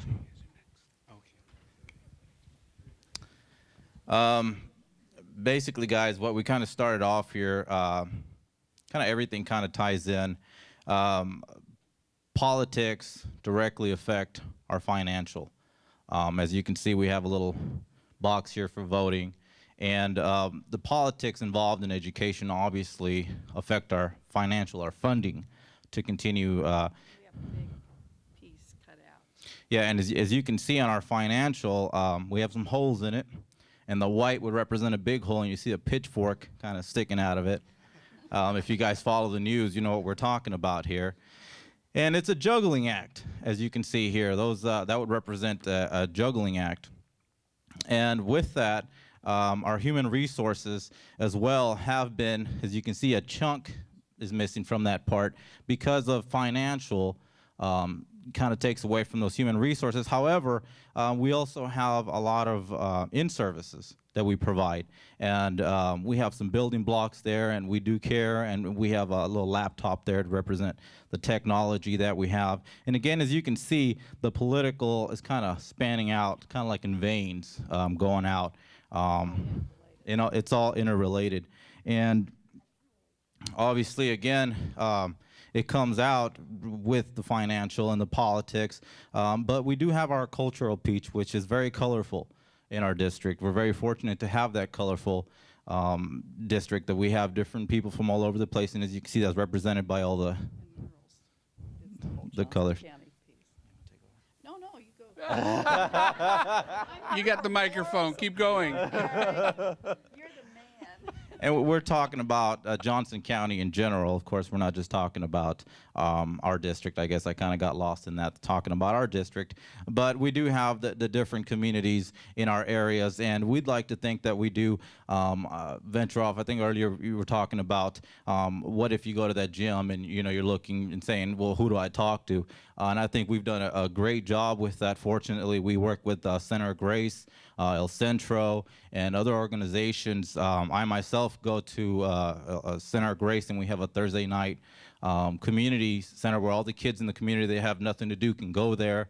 We also hold lunches and meetings with parents so they can come learn about their children and learn what resources are available to them as far as translators, make them feel comfortable, make them feel at home in our education facilities, that they don't feel like it's a foreign country. When they come, they could feel welcomed, and they know that they can call and find out how is Tommy doing in class, that they have somebody there and show them this is the person you can call. If he's not available or she's not available, I'm available. Also, we have clubs. I personally hold on to Hispanic leadership clubs, which have grown tremendously, and that's what I was talking about earlier, how I work with elementary students and kind of introduce myself to them, follow them in junior high and then all the way up to high school, and to get them to think about college, which is we're very focused on, obviously, and we talked about that dropout rate somebody was talking about over there. We definitely work strongly in this community to try to keep our students from dropping out. So we try to identify with them. We try to work with them. We try to keep them involved as much as possible. We have in our ELL department, Edith Palmberg, who handles academic advisor. She goes and she talks to these kids. If we see something, hey, what are we doing? How can we help you? Do we need to modify anything? Do we need to make this a longer class? Do we need to do a pass-fail system? Whatever it takes to get you to get through that. And we'll work together as a team a lot of times, and not just me and her, but everybody involved, administrators, teachers, counselors, anybody who's involved with that student, to talk about a strategic plan and how we're going to help this student reach his full potential. And afterwards, let's talk about college, or let's talk about an alternative. And if college is not really there, what can we do right now to prepare you for the future? Can we get you into a technical program so you can learn how to be a mechanic? Can we get you in there to learn how to paint cars or work on homes, whatever it is that you're into? But we're not just thinking about that present time. We're not thinking about just making those numbers, but we're thinking about what's good for the student and how we can move them on. So that's, I think, a big part of what we do. So I don't know if anybody else wants to add anything. So, yeah, that's what we do. I would have to say that, I've been around a long time. Obviously, look at the wrinkles. And when I first came, it was like minorities didn't exist in this part of the county, or in our part of the county. And I have seen it grow, that cultural piece grow, and more awareness. And I've seen more hiring through HR to bring in that minority piece. So I think what we have is it's a growth thing.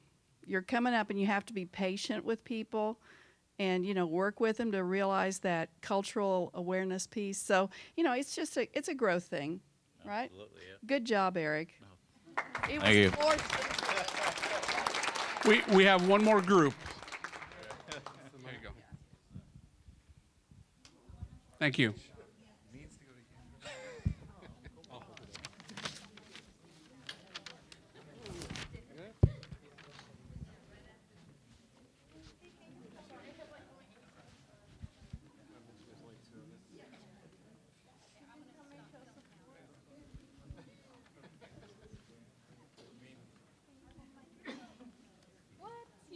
Erica, you're on. Okay. Well, it's just the two of us right now because Brenda decided to be over there. I wanted to be over there, but they just kind of sent me this way. Well, basically, we're representing Latinos United Now and Always, which most of you might be familiar. It's a club here at Johnson County Community College. So basically what we did, we have Johnson County right here, and for the financial, and then we have this little blur that would be the Student Senate, and that's where most of our funding would be coming from. And then all of those small dots for fundraising events. And a big money sign, the money and how the money is going out there to the people, which basically, like about 2 years ago, we did a Latino Youth Day, and we brought a lot of high schools here. well, I wasn't really involved in that time. I was still in high school, but that's an example of how involved we're out there in the community, that we want to help students decide to go to college, even though it might not be here, but just letting them know, you know, the whole process of going to college. Myself, I didn't know, you know, the process that you need to fill out an application, talk to a counselor, testing. I was very glad to find Gloria, which she's back there, and to have, you know, to know Brenda, and she did help me a lot with the process of going to college.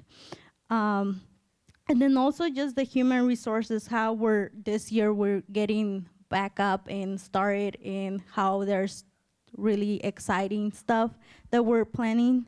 And then just the human, the cultural is that, you know, we started really small with a small idea, and I think it's just this year it's gonna grow tremendously, and we hope to get more members. So yeah, and the politics, the politics is basically, you know, having, well, I guess that would be him, but it's also me. So, well, yeah. I'm holding it up. Okay, but you know. I know my role. That's called power.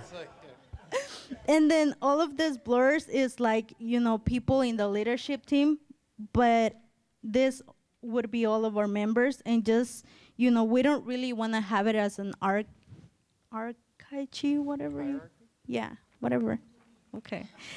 You know, where there's people all the way at the top. We want to be equal, and we want to be more as a resource for students, not just in college here to find all of the resources that we have, but also outside, you know, with the incoming students that are interested, you know, helping them with the process of coming here or to any other college. And I think Brenda and I would do really great this year, and especially with, you know, having Latinos of Tomorrow there for us, and all of those resources, we're kind of bringing them here. So I think that's great. And I think that's it.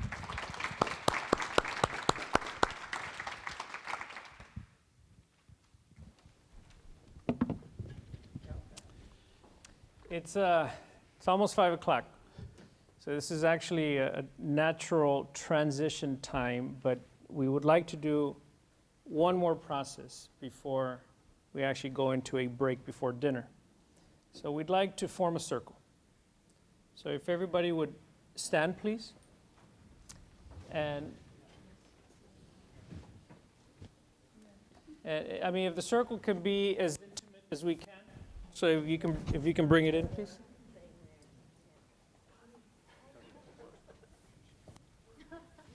Yeah, this is probably good, right around here, yeah.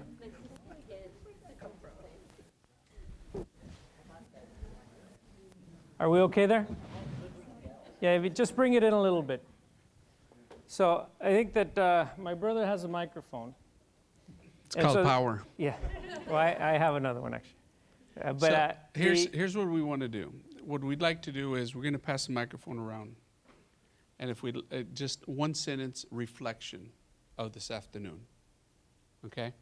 But no, like run-on sentence, right? Just, you know, a complete thought about where you are, where your mind is, but also where your soul may be at the moment. What is it that you're thinking about? Just one sentence. So I'd like for all of us to think about what is the role of politics, us as individuals, but also as communities.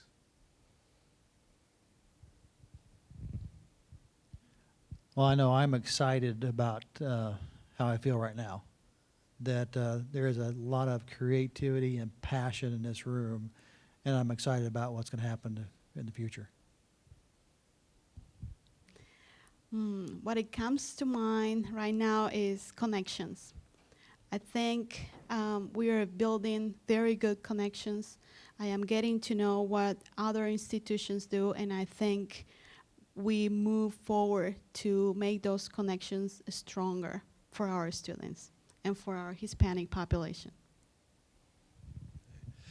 I'm just very thankful for these students who have helped to bring this together, and looking forward to the year ahead. I don't know, I'm very nervous right now.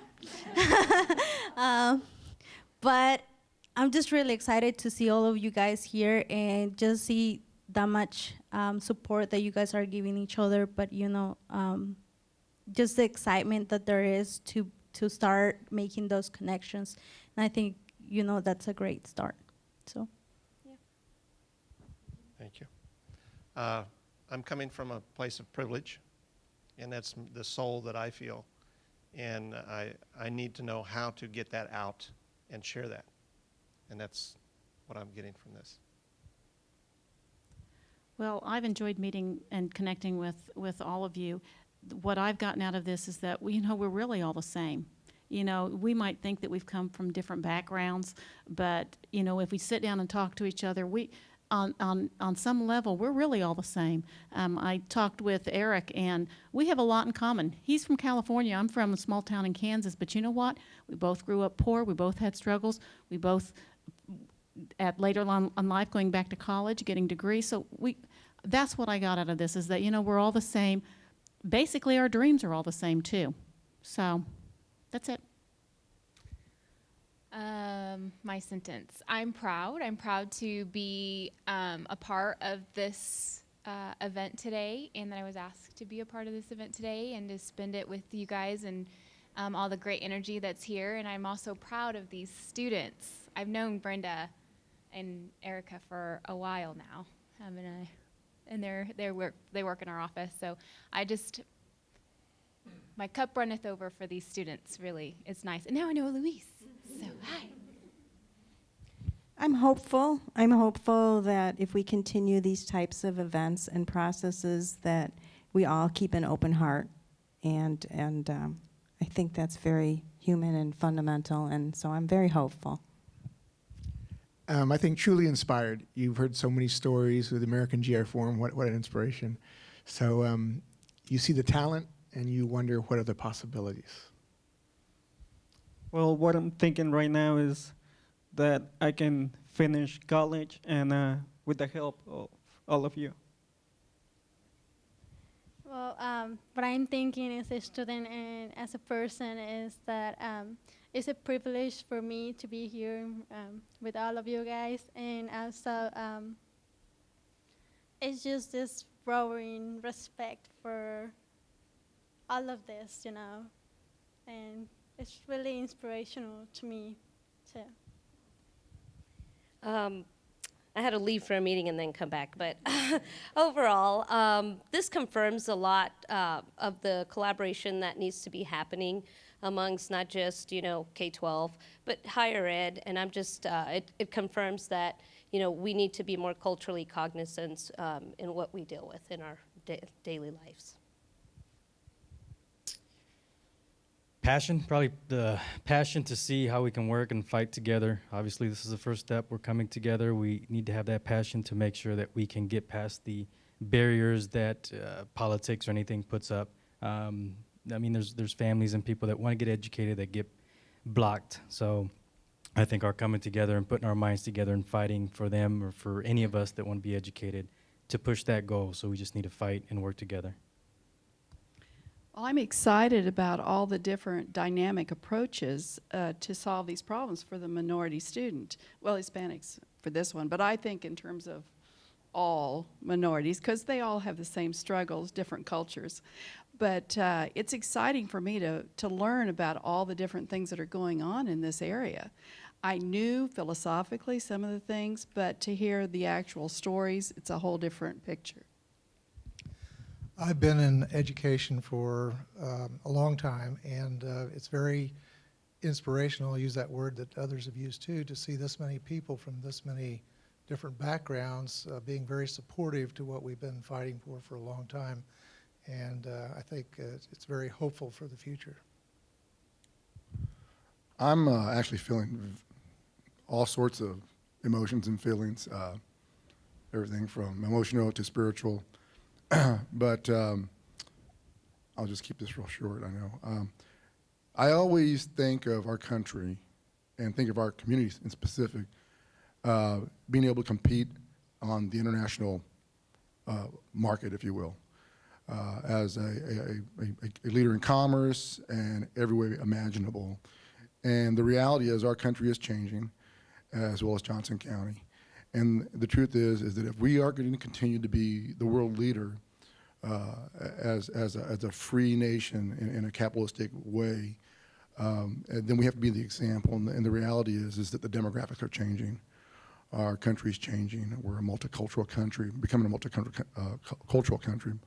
I have a 4-year-old granddaughter who's probably about 22% Latina, and about, they do the math right, 36% Middle Eastern, and another 36% Caucasian. But she does have a Latina last name. But to look at her, she doesn't really look like me. And she's born and resides here in Johnson County, and she's incredible. And so I have hope.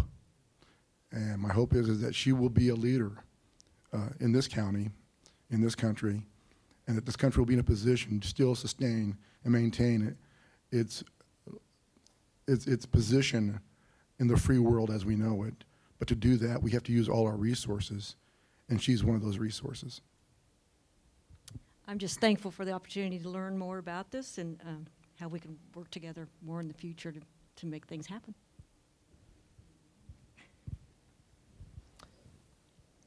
I'll remind ourselves that one sentence. I think Johnson County can make dreams come true if it continues to push itself. On that basis, I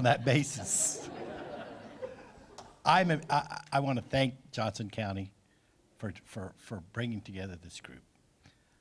You will find that I'm very impatient and saddened by the lack of opportunity our immigrant population has in not fulfilling its dreams.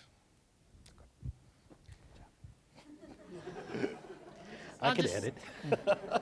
Just repeat some of the words that have already been said. Hope and connection and setting a plan or a pathway for the future. And because of participating today, I feel a real sense of community here with shared values and a lot of positive energy for change. I feel a great sense of camaraderie and collaboration that is happening here. I feel hopeful. I'm optimistic. I'm glad our family came together and welcomed our new friends here. Today I see the faces of my students in my class now and the students that I will have, and I'm going to take this back to them and share with them what the college and the Hispanic Chamber of Commerce and everyone else is doing on their behalf so that they can feel that hope and then move on. In order to be successful, there are a number of things, a number of ingredients you need, and two I see here today is energy and hope. So we need the energy and hope to be successful. I see that here today. I'm very grateful to our visitors that have come to show us their message, to give us what they're all about. And I hope that we have been able to convey also what we can offer you guys. I think that this experience will be a pivotal moment for this college. I'm thinking more on also the people whose shoulders we talked about earlier brought us here, and then hopeful for the students that are coming to us and the future for them. I think just continuing to listen to students, look into their faces, hear their dreams, and realize that we can all be a part of that. And it's important on this journey of self-discovery to continue to challenge, to transform ourselves so that we can help others. I'm excited. I've been thinking of new ways to engage and connect with students on this campus, and so I think I've gotten a lot of great ideas for that. Our founder, Dr. Hector Garcia, coined our motto. Our motto is education is our freedom, and freedom should be everybody's business. And the reason I mention that is because education. I think we've all seen today a group of educated people such as this can really go a long way. Thank you very much. Well, I'm inspired by students, and so I'm really inspired by the students that are here, the students that we've yet to see that are going to come to us, and I'm excited to see kind of what happens tomorrow and how we move forward. What I'm thinking about is what to tell my husband when I go home that I'm leaving him. And Rudy and I are going to be a couple, right? We decided. Through humor today, we made a connection, and the most exciting thing today is the possibility. I met 4 gentlemen today who gave me the possibility in the future of doing some programming, combining our vets and our Latinos and other immigrants in my office, and trying to pull that group together in a way we've never tried here before. And I wouldn't have had the opportunity to do that with them today without this. Yeah, we're going to head for the City Hall pretty quick. No, what I say is a little bit different. Being a World War II veteran, I'll talk like we did back then. There's a lot of good-looking broads here.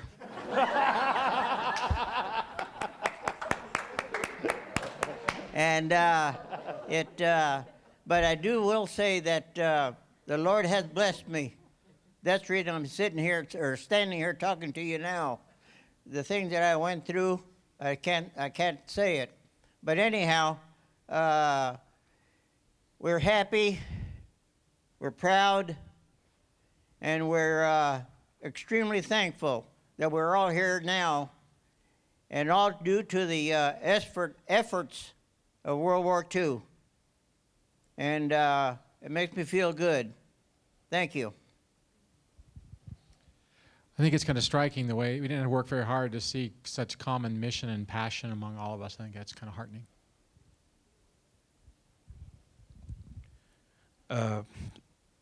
Although there are many people here from all different backgrounds, there's only one word I can think of is unity.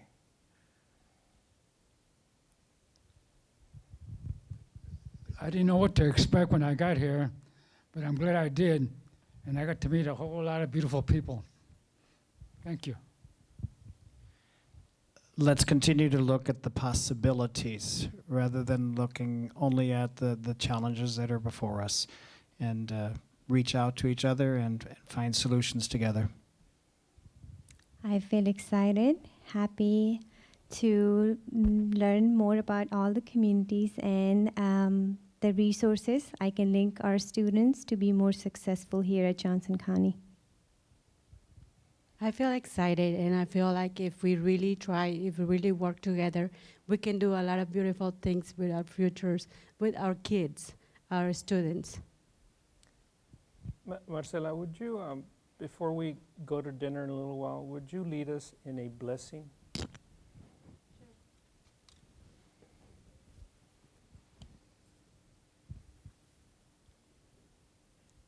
Quiero agradecer a Dios por darnos esta oportunidad para estar aquí juntos.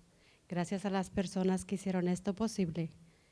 Y también quiero pedirle que nos cuide y que nos guíe con el mismo entusiasmo que tenemos para nuestros estudiantes. I just want to thank Lord for giving us this opportunity to meet here with each other. I also want to thank the people that make this possible, and also ask Lord to please help us feel the same energy that we feel right now, the same enthusiastic, and to guide our kids for the future. Amen. Amen. Do we have logistics before we leave? Logistics, that sounds like a commercial. Just a few announcements. We have some great entertainment and great food planned at 6 o'clock, where we had our lunch. So it's just right around the corner as far as time-wise. What time is it? It's 5:15. Oh, 5:30. I'm sorry, 5:30. So you got a little bit of break and go right next door. But we have some great entertainment, some stories, and great meal. And then we have a great time together visiting and Also, reflecting. Paul, if you could set up tomorrow, we want everybody to come back tomorrow, and we want everybody to come back tomorrow, y que estén presentes. You know, like your word today. You know, we really appreciate the kind of energy and the kind of good spirit that you brought today. We want to bring that tomorrow, but more. Right? And so we want to know about the time and that sort of thing. Right. We'll have breakfast, same place we had lunch, tomorrow, 8 o'clock, 8 to 9, and then we'll start the programming right at 9 o'clock. And we'll have some full programming and interactions throughout the day. We have entertainment at lunch as well. We'll obviously wrap it up late in the afternoon, so we still need some energy to go through. So I hope you get a good night's rest and that kind of thing. But you'll see a lot of interaction and building upon what we established today. And you'll see some other stories along the way as well. It's also important to note that a number of people here haven't met one another. And so I know we have, just a short time before we go into the 5:30, segment, but, that's good time to get to know each other. The dinner time, go talk to people you don't know. It's really important for this college. And I think that this college feels that they should be out there, right? Much more than people come here. But, it really is our responsibility as folks who come in from the outside to make the attempt, just like the folks from the college will be making the attempt to get to know you guys as well. So let's have that be kind of a space where we share a lot. Yeah, so a couple of things that we've seen this afternoon that we will build on for tomorrow. The one-on-ones, when we started, we need to continue those conversations. That is where relationship happens.